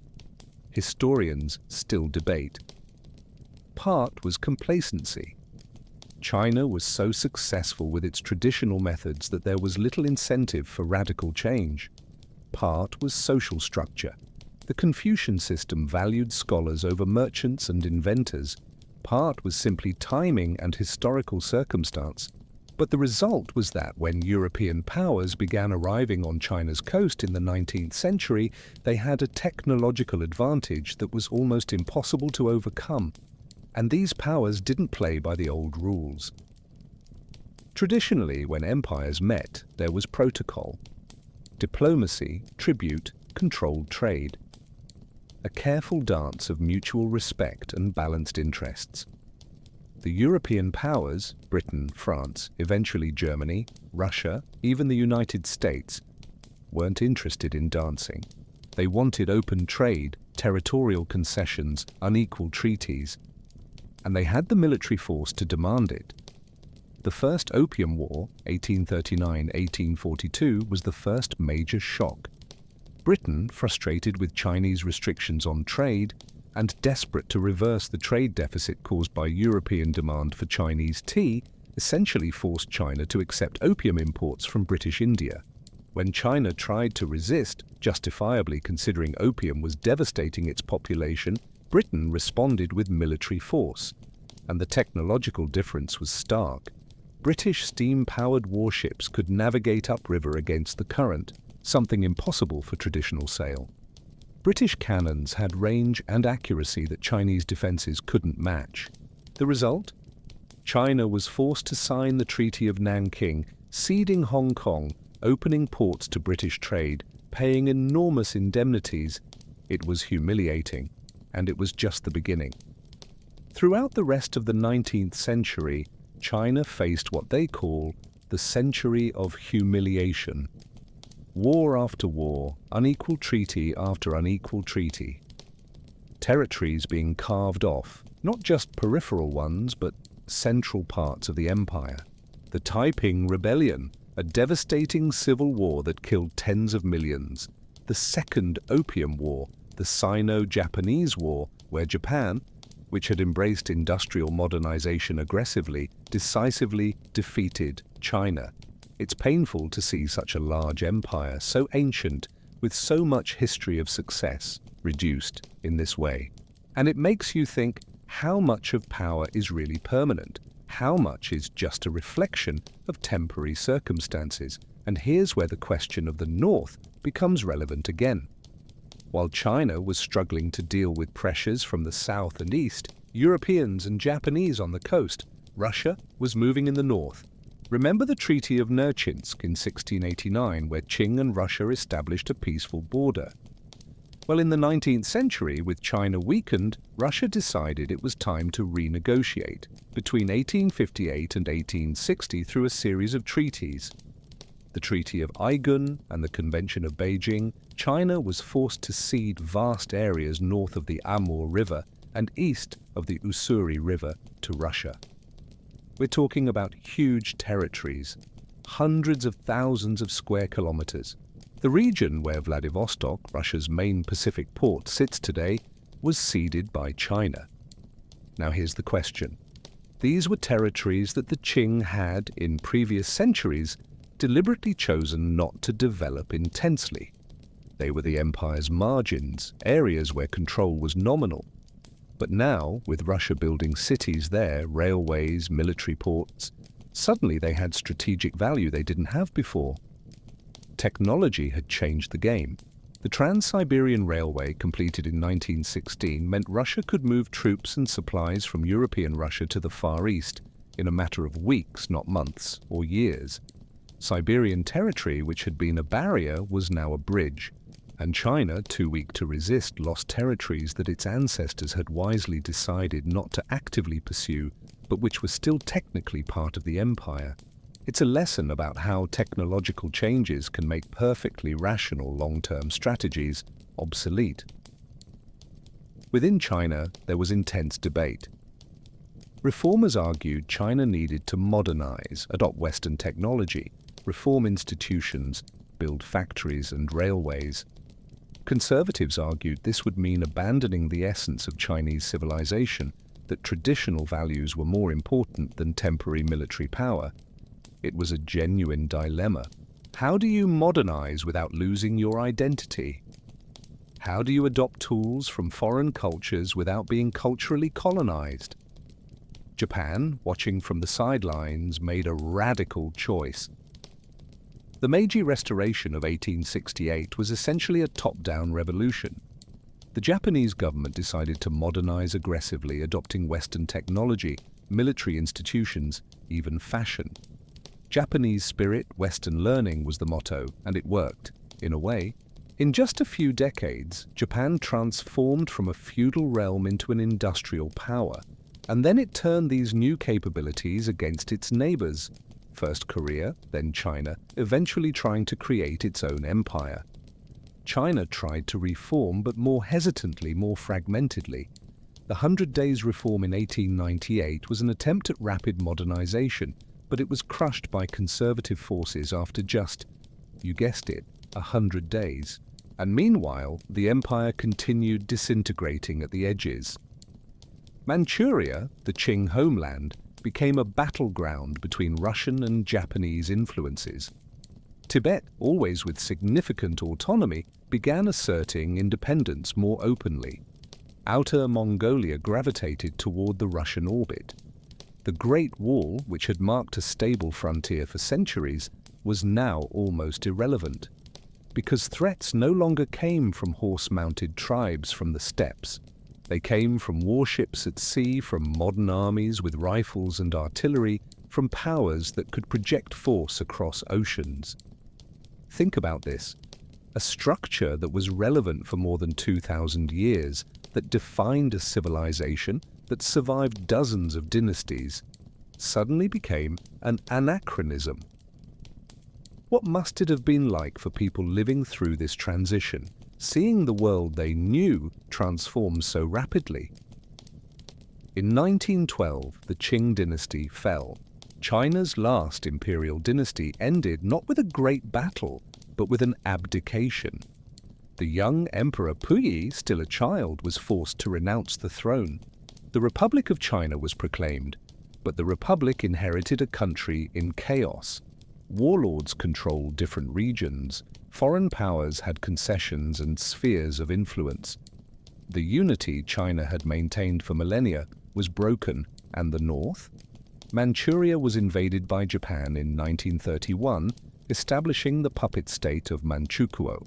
It was one of the first aggressions that would lead to World War II, ironic, isn't it? The region the Qing dynasty's founders came from, who conquered China, was now occupied by a foreign power. World War II brought devastation to China on a scale difficult to comprehend. An estimated 15–20 million Chinese died, cities were destroyed, the countryside was devastated. And after the war, civil war between nationalists and communists, more deaths, more destruction, more displacement. It wasn't until 1949, when the People's Republic of China was established under Mao Zedong, that something resembling unity was restored. But at what cost? And the borders? Well, modern China's borders are in many ways the contours of the Qing Empire at its height, including Tibet, Xinjiang, Inner Mongolia, Manchuria. But excluding territories ceded to Russia in the 19th century, excluding Outer Mongolia, which became independent, excluding Taiwan, where the nationalists fled, and the Great Wall, it's still there, of course. Now a UNESCO World Heritage Site, a tourist symbol, a reminder of an era when borders could be marked in stone and maintained for centuries, but also a reminder that nothing is permanent, that strategies that work for centuries can become obsolete in decades, that the world changes, sometimes gradually, sometimes abruptly and brutally, and that sometimes the questions we answer, like, should we conquer Siberia, are less important than the questions we don't foresee. Like, what if others conquer parts of our own empire while we're distracted? History isn't a straight line. It's full of twists, ironies, unintended consequences, and the story of northern China, of the Great Wall, of the decision not to push into Siberia. is part of this larger tapestry of human choices, consequences, and the eternal tension between ambition and wisdom, between expansion and consolidation, between the impulse to conquer and the recognition of limits. Echoes of the past, the legacy of the northern frontier. So, let's do something different now. Let's look at the present through the lens of the past. Because the story of the Great Wall and northern China isn't just about the past. It continues reverberating today in ways you might not expect. Let's start with the wall itself. Today, the Great Wall is one of China's most globally recognizable symbols. Millions of tourists visit it every year. There are restored sections near Beijing that look almost new, with uniform steps and pristine battlements. There are remote sections in ruins being slowly reclaimed by nature. Moss-covered bricks, crumbling towers, vines growing through cracks. It's beautiful both ways. The restored section shows grandeur and ambition. The ruins show the passage of time, the impermanence of even the greatest human works. But there's something fascinating about how the wall is used symbolically in modern China. During the Mao era, the Great Wall was an ambiguous symbol. On one hand, it represented China's historical greatness. On the other, it was a product of feudal dynasties that communist ideology officially repudiated. There was even a famous revolutionary song, "If we don't climb the Great Wall, we're not true men," transforming the wall into a metaphor for overcoming challenges, but in a way that separated it from its original imperial context. Today, the wall is embraced unambiguously as a national symbol. It appears in advertising, in political speeches, in cultural presentations. It represents historical continuity, resilience, the idea that China survived millennia of challenges and is still here. But here's what's interesting. The narrative has shifted. The wall is no longer just about defense against barbarians. The modern narrative emphasizes more the ingenuity of construction, the unification of different kingdoms, the assertion of identity. It's a subtle but significant rewriting, because it recognizes implicitly that the northern tribes weren't simply external enemies. They were often part of Chinese history, eventually even becoming China's rulers. Curious, isn't it? Leave in the comments what you think about this. How we retell history always reflects as much about our present as about our past. And what about the northern territories? Manchuria today is part of China, comprising the provinces of Heilongjiang, Jilin, and Liaoning.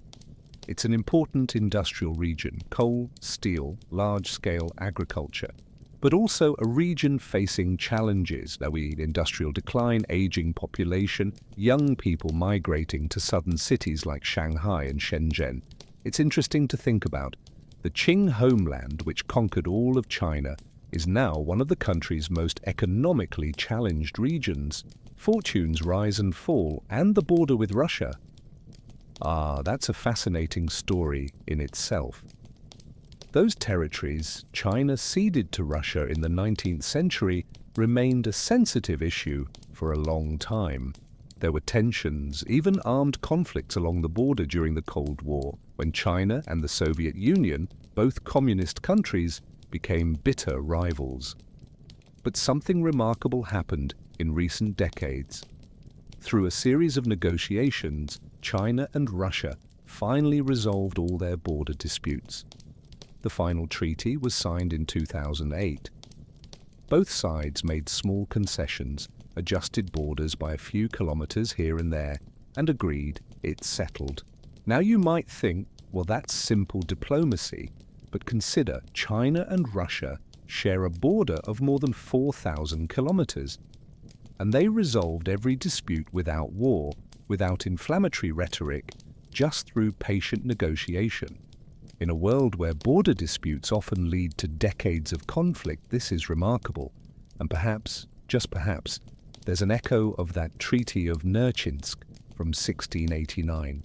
That understanding that two great powers meeting in a challenging environment gain more from cooperation than from conflict. Today, China and Russia have a complex relationship. They're not allies in the traditional sense, but strategic partners. They conduct massive trade. Russia exports oil and gas to China. China exports manufactured goods to Russia. They coordinate in international forums. And that northern border, which was for so long a line of tension, now it's relatively peaceful. Border cities have thriving cross-border commerce. Russian tourists visit Chinese cities, and vice versa. It's a remarkable transformation, and it shows that borders, far from being fixed and immutable lines, are living relationships that evolve with circumstances. Let's talk about Mongolia too, because it's a fascinating case. Inner Mongolia is part of China, an autonomous region, but definitely part of the People's Republic. Outer Mongolia, on the other hand, is independent. Simply Mongolia, a sovereign country. How did this happen? Complex history involving Russian Revolution, Chinese Civil War, Cold War, geopolitics. But the result is that the Mongolian people are divided by an international border. And here's something interesting. Mongolia, the country, has about 3 million people. Inner Mongolia, the Chinese region, has about 25 million, of which only about 5 million are ethnically Mongolian, the rest being mainly Han Chinese who migrated there during the 20th century. So you have this situation where more ethnic Mongolians live in China than in Mongolia itself. It's a legacy of those ancient imperial decisions, of that gradual incorporation of the Mongolian steppes into the Chinese sphere. And relations today? Mongolia, the country, is friendly with China but also cautious.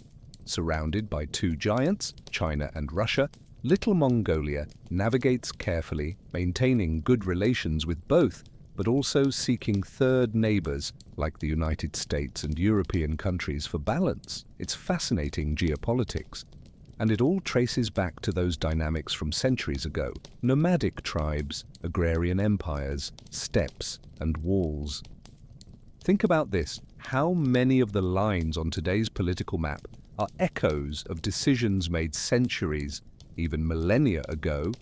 Kings and emperors who didn't even know their treaties would still be shaping the world hundreds of years later. Now let's talk about something more abstract but perhaps more important, the philosophical lessons. The story of the Great Wall and the decision not to push into Siberia teaches something profound about limits. Not just geographic, but conceptual. In traditional China, there was a concentric worldview. The emperor was the son of heaven, ruling all under heaven, Tianxia. But this didn't literally mean controlling every piece of land on the planet. It meant more that the emperor was the moral and cultural center, and different regions had different degrees of proximity to that center. Central regions of China were directly administered. Peripheral areas were protectorates, paying tribute but maintaining autonomy. And beyond? Beyond were barbarians, but even they were theoretically part of this cosmic system, just more distant from the civilizing center. It was a worldview that allowed hierarchy without necessarily requiring total conquest. You could recognize other peoples, other forms of life without needing to transform them into versions of yourself.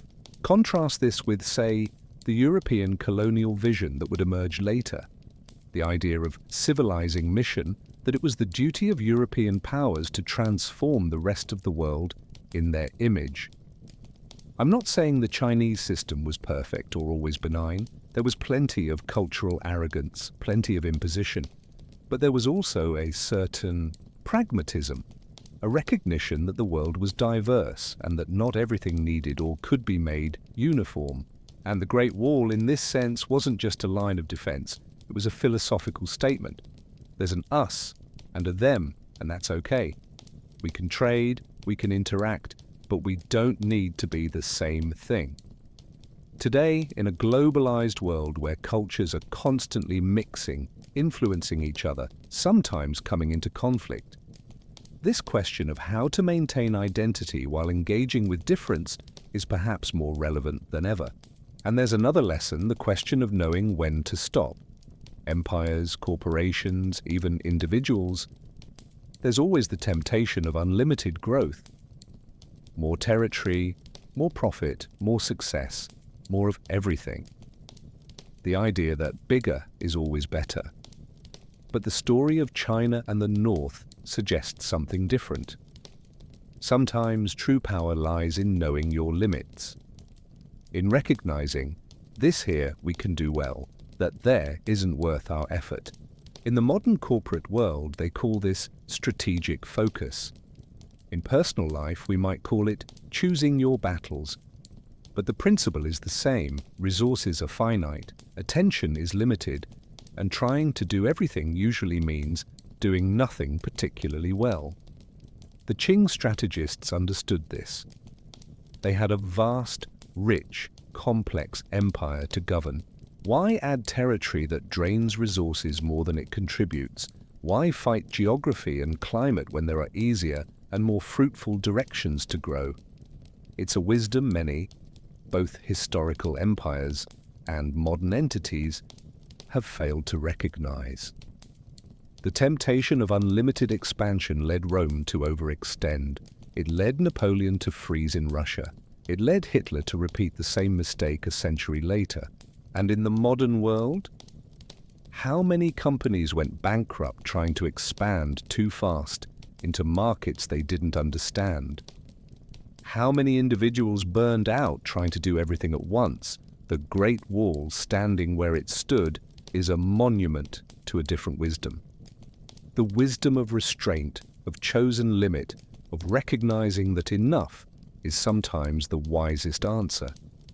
Of course, as we saw, this strategy had its own vulnerabilities. When the world changed technologically, when new rules emerged, China found itself unprepared. No strategy is perfect forever, but that's also a lesson, isn't it? That we must be both firm in our principles and flexible in our tactics. That what worked yesterday may not work tomorrow. That wisdom includes not just knowing where to draw lines, but when to be willing to redraw them. The Great Wall still stands. Some sections proudly restored, others romantically in ruins. Tourists from around the world walk on its steps, take photos, marvel at the scale of construction, and if you stand quietly in one of those remote sections, away from crowds, just you and ancient stone and wind whispering through mountains, you can almost feel the weight of history. Thousands of years of human choices, of conflicts and compromises, of ambition and wisdom, all embodied in this winding line of stone cutting through the landscape. It's not just a wall. It's a conversation across centuries about who we are, where we belong, and where we draw the lines that define our lives. And that conversation continues. Climate change and borders. The North, today and tomorrow. Let's talk about something we rarely connect to ancient history, but which is deeply related: climate change and how it's transforming those same northern regions we've discussed. Because here's a fascinating truth. The reason Siberia was so inhospitable, the extreme cold, the permafrost, the short growing season, is changing. And it's changing fast. The Arctic is warming approximately twice as fast as the rest of the planet. Permafrost, that layer of permanently frozen soil that covered vast areas of Siberia, is beginning to melt. Rivers that used to freeze solid for 6 months now have shorter ice seasons. Areas that were barren tundra are seeing the growth of shrubs and even trees. What does this mean? Well, first, it means enormous challenges. Melting permafrost releases methane, a much more potent greenhouse gas than carbon dioxide, further accelerating warming. Cities and infrastructure built on permafrost are literally sinking as the ground beneath them melts and becomes unstable. Roads crack, buildings tilt, oil and gas pipelines face rupture risks. But it also means opportunities. opportunities that are changing the region's strategic calculus in ways the Qing emperors could never have imagined. The Northern Sea Route, a maritime route along Siberia's northern coast connecting Europe and Asia, used to be impassable because of sea ice. But now, with ice melting for more months of the year, it's becoming a viable shipping route. Ships can cut weeks off their journeys between Europe and Asia compared to the traditional route through the Suez Canal. Russia is investing heavily in this route, building ports, icebreakers, infrastructure. It's a new Silk Road, but in the frozen north instead of the desert. And resources? Melting ice is making it easier to access mineral deposits that were previously impossible or economically unviable to extract. Arctic oil and natural gas, rare ores, fishing resources in waters previously covered with ice year-round. Suddenly, that frozen vastness that had no strategic value for the Qing is becoming one of the most geopolitically contested places on the planet. And China?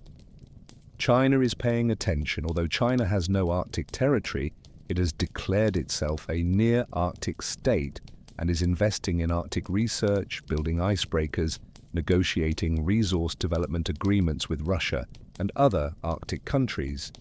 It's fascinating if you think about it. For centuries, China looked north and said, "Not worth it." Now, due to climate change that nobody planned or predicted, that same north is becoming strategically crucial. But there's a darker side to this too. Think about the indigenous communities that have lived in these regions for millennia. The Evenks, the Nenets, the Chukchi, the Yakuts. The descendants of those tribes the Qing and Russians encountered centuries ago. Their way of life was adapted to the cold environment. Reindeer herding, seal hunting, ice fishing. But as the climate changes, their traditional practices are becoming unviable. Reindeer struggle to find lichen, their main food. When the ground is covered with ice, result of freezing rain, which is becoming more common as climate becomes more unstable.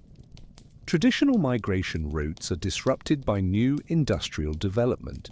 Rivers that were predictable now flood or dry up at unexpected times. These communities, which survived empires, wars, centuries of political changes, now face an existential threat from the very environment changing beneath them. And here's a profound ethical question. Who's responsible? Siberian indigenous communities contributed minimally to global carbon emissions causing climate change, but they're among the first and most severely affected. It's an injustice on a scale that's hard to process, and it raises questions about duty, about historical responsibility, about how modern societies should relate to vulnerable populations. Think about this. Throughout history, borders change because of war, treaties, political changes. But now we're seeing borders, not lines on maps, but climate borders, habitable versus uninhabitable, changing because of forces no army can fight. Let's shift focus a bit and talk about technology. One of the reasons Siberia was so challenging was the difficulty of communication and transport. It takes time to move people and resources across vast distances, especially in difficult terrain. But modern technology has changed this dramatically. Satellites enable instantaneous communication anywhere on the planet. Airplanes can transport people and cargo quickly.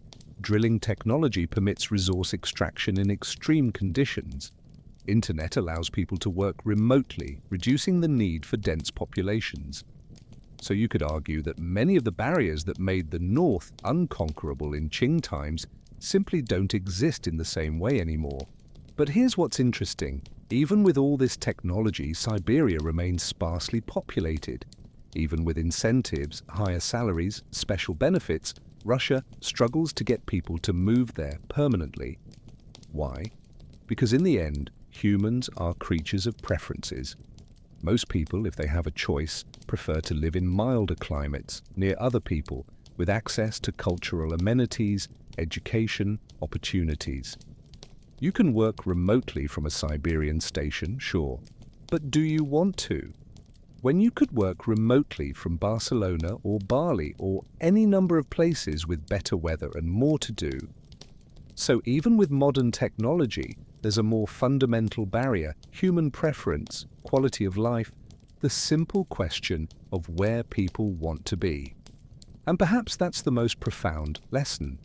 Technology can overcome many physical barriers, but it can't easily change what humans value, where they thrive, what makes them happy. The Qing strategists, without having our technology, still understood something fundamental. There are places where humans simply don't want to live in large numbers, and forcing the issue usually isn't worth the cost. Let's look at another angle: food security and agriculture. One of the main reasons Siberia wasn't valuable historically was the impossibility of productive agriculture. But as climate warms, this is changing. Areas of southern Siberia that were marginal for agriculture are becoming more productive. The growing season is lengthening. Crops that could previously only grow further south can now grow further north. Russia is seeing this as an opportunity. There are discussions about Siberia potentially becoming a major breadbasket, not just for Russia, but for export to a China that needs to feed 1.4 billion people and has limited agricultural land. But there's a problem. Siberian soil, after thawing from permafrost, isn't automatically good for agriculture. It's often acidic, poor in nutrients, and takes decades of treatment to become truly productive. And there's erosion risks. Without the frozen structure of permafrost, soil can literally wash away into rivers and lakes during spring thaw. So it's not simply a case of it got warmer, now we can farm here. It's much more complicated, much more challenging than optimistic headlines suggest.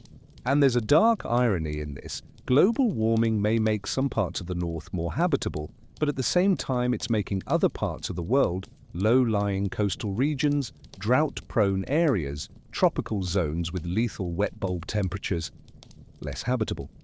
We're not just unlocking the north. We're redistributing where on the planet humans can live comfortably. And this will create migratory tensions, resource conflicts, population displacements on a scale we're only beginning to understand. And have you thought about this? How habitability maps are changing and what that means for future generations. There's also the question of biodiversity. The Arctic tundra and Siberian taiga are unique ecosystems, species that evolved over millions of years to survive in extreme conditions. Polar bears, reindeer, Arctic foxes, lemmings, snowy owls, plants that can bloom and seed in just a few weeks during the brief Arctic summer. As climate changes, these ecosystems are under immense stress. Some species can adapt, migrate northward, but others have nowhere to go. You can't go further north than the Arctic. And as species from warmer climates move north, they compete with native species. Forests are expanding into tundra. This might sound good. More trees, more green, right? But tundra provides unique ecological services. It stores enormous carbon in peat and permafrost. It reflects sunlight, high albedo, helping cool the planet. It provides habitat for species that can't live in forests. Losing tundra isn't just losing a biome. It's losing a critical piece of the global climate system, and there's a profound connection here with our history. Those indigenous tribes we discussed, they didn't just live on these lands, they were part of the ecosystem, shaping it through their practices over millennia.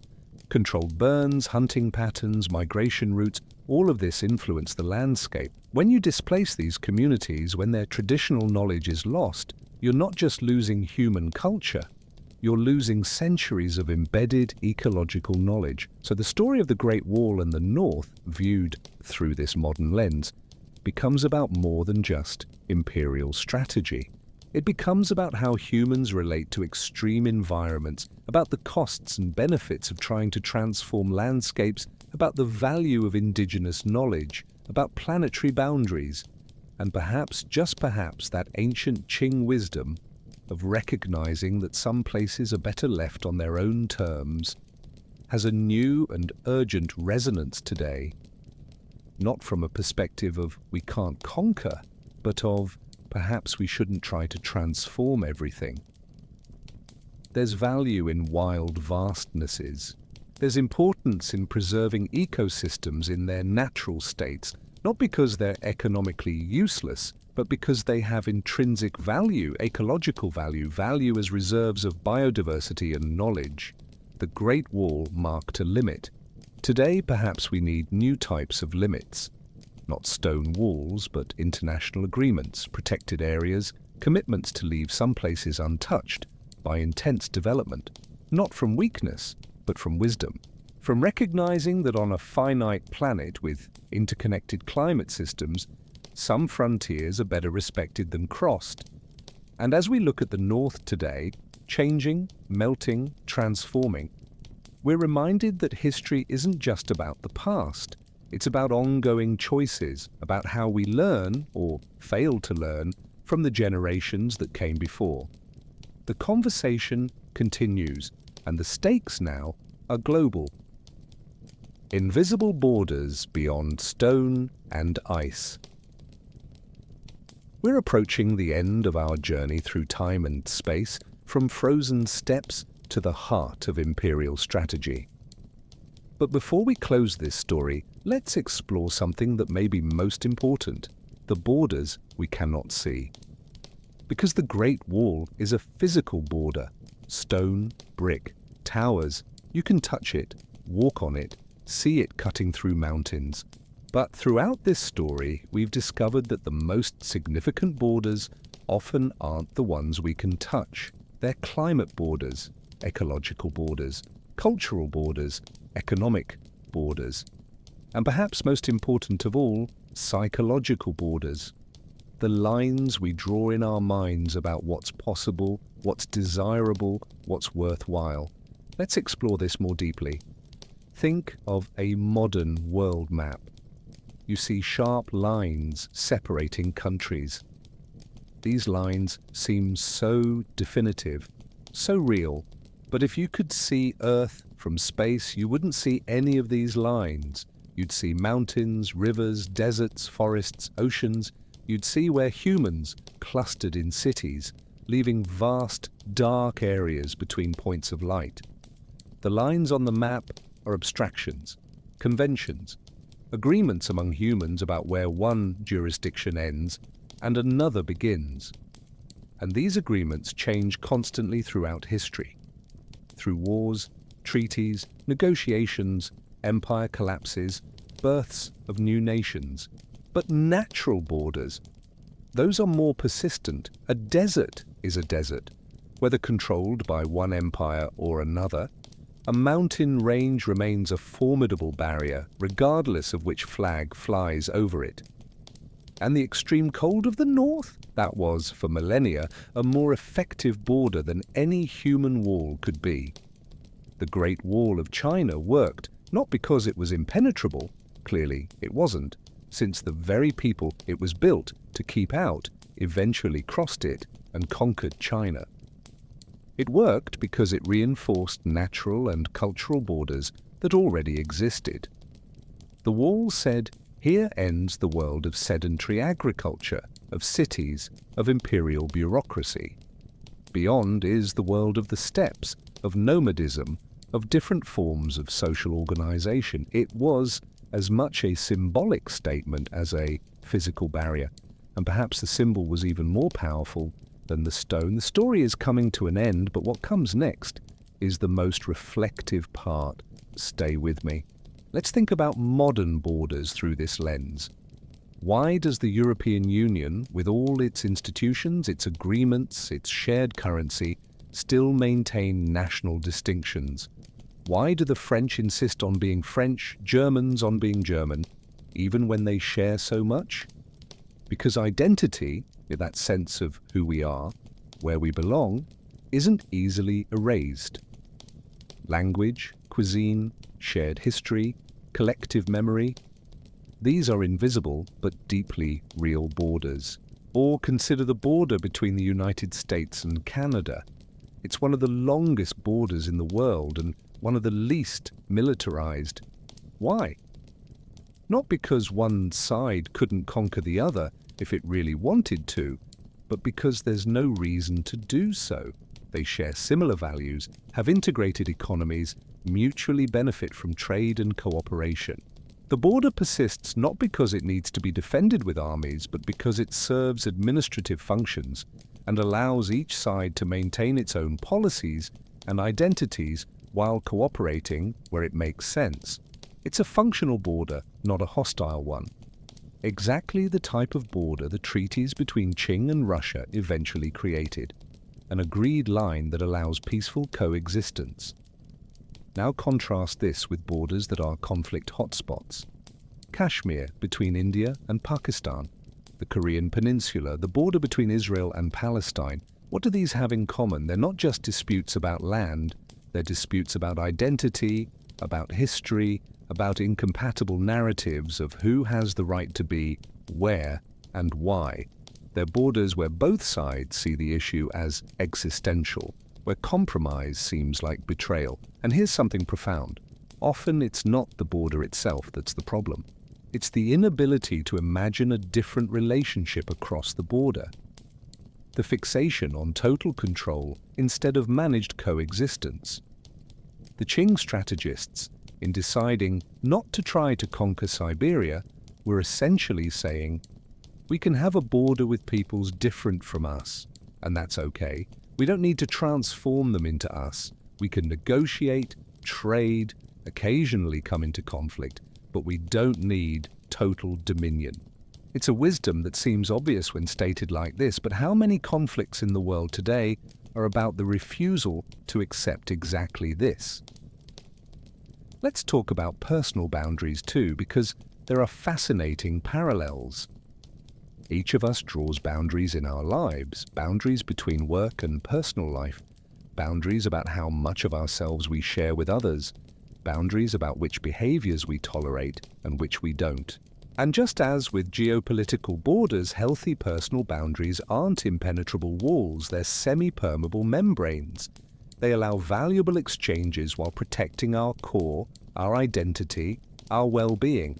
Someone without personal boundaries becomes exhausted, exploited, lost. Someone with boundaries too rigid becomes isolated, inflexible, unable to grow through interaction with others. The ideal is something in between.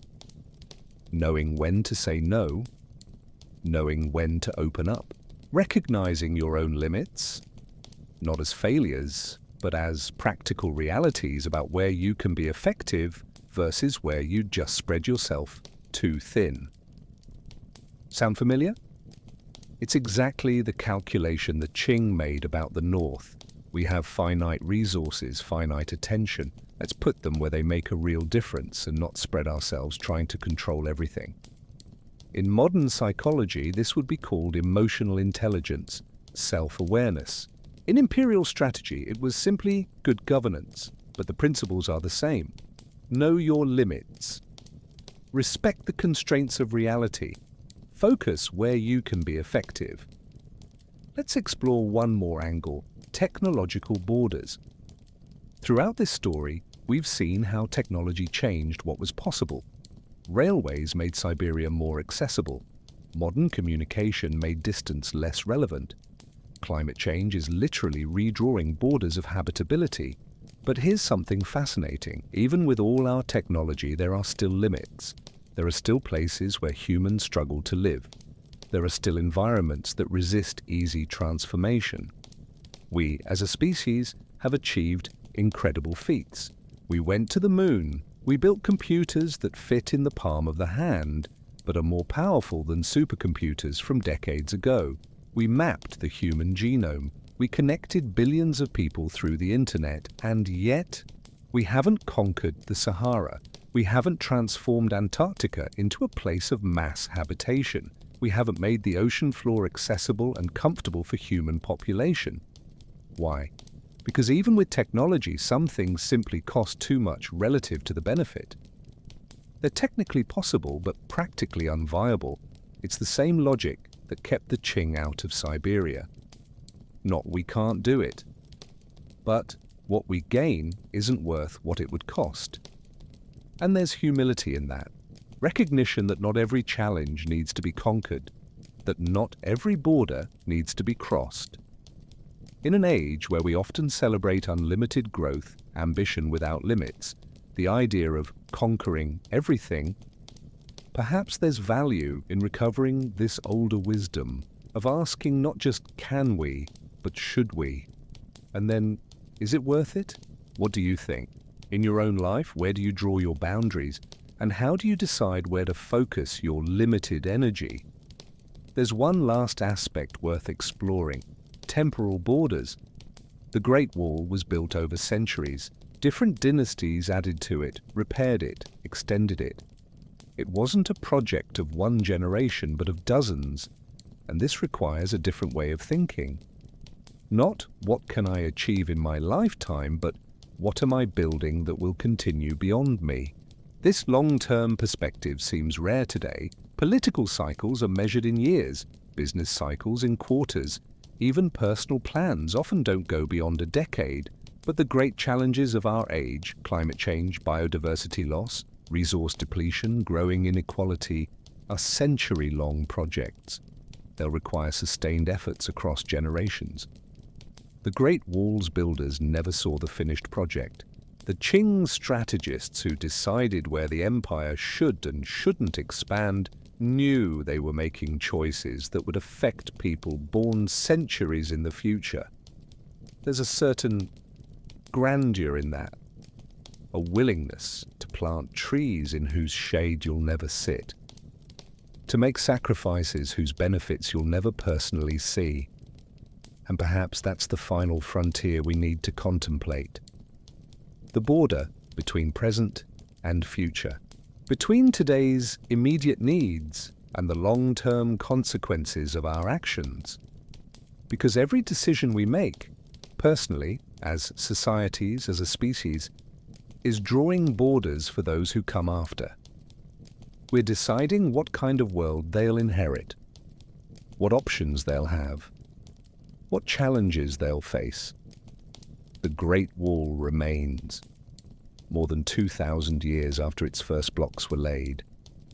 A testament not just to building skill but to long-term vision, a willingness to invest in something larger than any individual, any generation. And although circumstances have changed, although the wall no longer serves its original defensive purpose, it still serves a purpose, as symbol, as lesson, as reminder that humans can accomplish extraordinary things when they think beyond the immediate. As the sun sets once again over those ancient stones, casting long shadows across towers that have seen centuries pass, there's a kind of peace in that silence. The peace of something that endured, that survived empires, wars, revolutions, that continues, silent witness to the human journey. And perhaps the wall's greatest lesson isn't about defense or borders, it's about perspective, about looking beyond the immediate horizon, about recognizing we're part of something much larger than ourselves, a chain of generations, each building on what came before, each preparing the way for what comes after.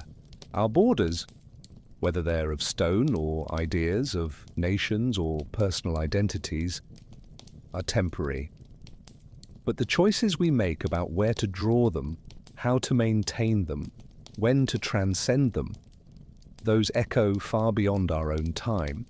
And it's about this echo, about these enduring choices, that we'll reflect in our final moments together. Between the wall and the horizon, what we learned. And here we are. At the end of a journey that took us across centuries, across mountains and steppes, through the decisions of emperors and the lives of ordinary people living on the frontier between two worlds. Let's take a deep breath for a moment. Feel the weight of all this history, but also its lightness. Because in the end, it's all human history. People like us making choices, living lives, trying to understand their place in the world. The Great Wall of China. When we started, it was a stone structure. But now, I hope you see it differently, not just as a wall, but as a conversation about limits, about identity, about the eternal tension between the desire to grow and the wisdom of knowing when to stop. The Qing emperors looked north, that frozen vastness of forest and tundra. Those peoples adapted to extreme cold in ways Chinese civilization was not, and made a choice, not from weakness, not from lack of ambition, but from a deep understanding that not everything that can be conquered should be conquered. They asked not just can we, but should we, and is it worth it? And the answer, calculated through centuries of experience, was no. Not because Siberia was impossible to reach, but because the cost, in lives, in resources, in effort, simply didn't balance with the benefit. And there's a beauty in this wisdom, an honesty, a recognition that the world is vast, that different peoples have different ways of living, and that not everything needs to be uniform, integrated, transformed in our image. The wall, then, wasn't just defense, it was also a declaration of sufficiency. We have enough, we are enough, we don't need everything. What a journey, right? If you enjoyed traveling with us, consider subscribing to the channel for more stories like this. And if you have any reflections, share them in the comments. Think about how this resonates today. We live in an age of constant growth, of unlimited ambition. Companies that need to grow every quarter or are considered failures. Careers measured by constant ascent. Even personal lives sometimes seem like a race to accumulate. More experiences, more achievements, more of everything. And there's nothing wrong with ambition, with wanting to grow, improve, reach new horizons. But perhaps, just perhaps, there's also value in knowing when you have enough, when pushing further doesn't make you happier, more fulfilled, more yourself, just more exhausted. The Great Wall reminds us that borders, limits, aren't always about restriction. Sometimes they're about definition, about knowing who you are, what you value, where your energy is best spent. And it also reminds us of humility, because no matter how powerful we were, as empire, as civilization, as individuals, nature still sets limits. The Northern Cold didn't care about imperial decrees, the steppes didn't recognize bureaucratic authority. Siberian winter treated princes and peasants with the same brutal indifference. There's something liberating in that. Knowing that, despite all our technology, all our intelligence, we're still part of a larger natural world, still subject to forces beyond our complete control. And perhaps this makes us kinder, more willing to cooperate. Because when you recognize you can't control everything, that some challenges are too big to face alone, you become more open to working with others, to finding shared solutions. The Treaty of Nurkinsk, that 1689 agreement between Qing and Russia, wasn't about victory or defeat. It was about two empires recognizing that the North, that frozen world, was challenge enough without adding war between them. So they negotiated, drew a line, and both benefited from peace along that frontier. Imagine if more conflicts could be resolved like this. Not through who can impose their will by force, but through mutual recognition that peace serves both better. Of course, history isn't simple. We saw how, in the 19th century, when technological changes altered the balance of power, those ancient borders were redrawn, sometimes peacefully, often through coercion. China lost territories, Russia gained, and entire populations were affected by decisions made in distant capitals. There's pain in this history. We can't romanticize it. Empires, however wise their strategists, were still power structures that often caused suffering to ordinary people. Soldiers dying in remote forts, families divided by borders, cultures pressured to change, to assimilate, to disappear. But even in pain, there are lessons about the cost of unchecked ambition, about the importance of respecting different ways of life, about how technological changes can make old strategies obsolete, forcing us to adapt or perish, and about resilience. Because the people, the soldiers on the wall, the Yurshan families in the forests, the traders crossing between worlds, persisted. They found ways to live, to love, to create meaning even in the most challenging circumstances. The Great Wall is still there. Some sections restored and full of tourists. Others in silent ruins, being slowly embraced by nature. And, in a way, both versions are beautiful. The restored sections remind us of the grandeur of what humans can build when they work together across generations. The ruins remind us that nothing is permanent, that even the greatest works eventually return to Earth. There's a deep peace in accepting both these truths. Yes, build, create, leave your mark, but also know you're part of a larger cycle, and that eventually everything we build will be transformed, reinterpreted, perhaps forgotten, perhaps remembered, in ways we never imagined. The wall's builders didn't know that centuries later, people from around the world would come to walk on their stones, take photos, marvel at the view. They didn't know it would be a national symbol, world heritage, source of pride and reflection. They just laid stone upon stone, did their work, and trusted it had meaning, even if they couldn't see the complete picture. Perhaps that's what we all do. We lay our own stones, metaphorical or literal.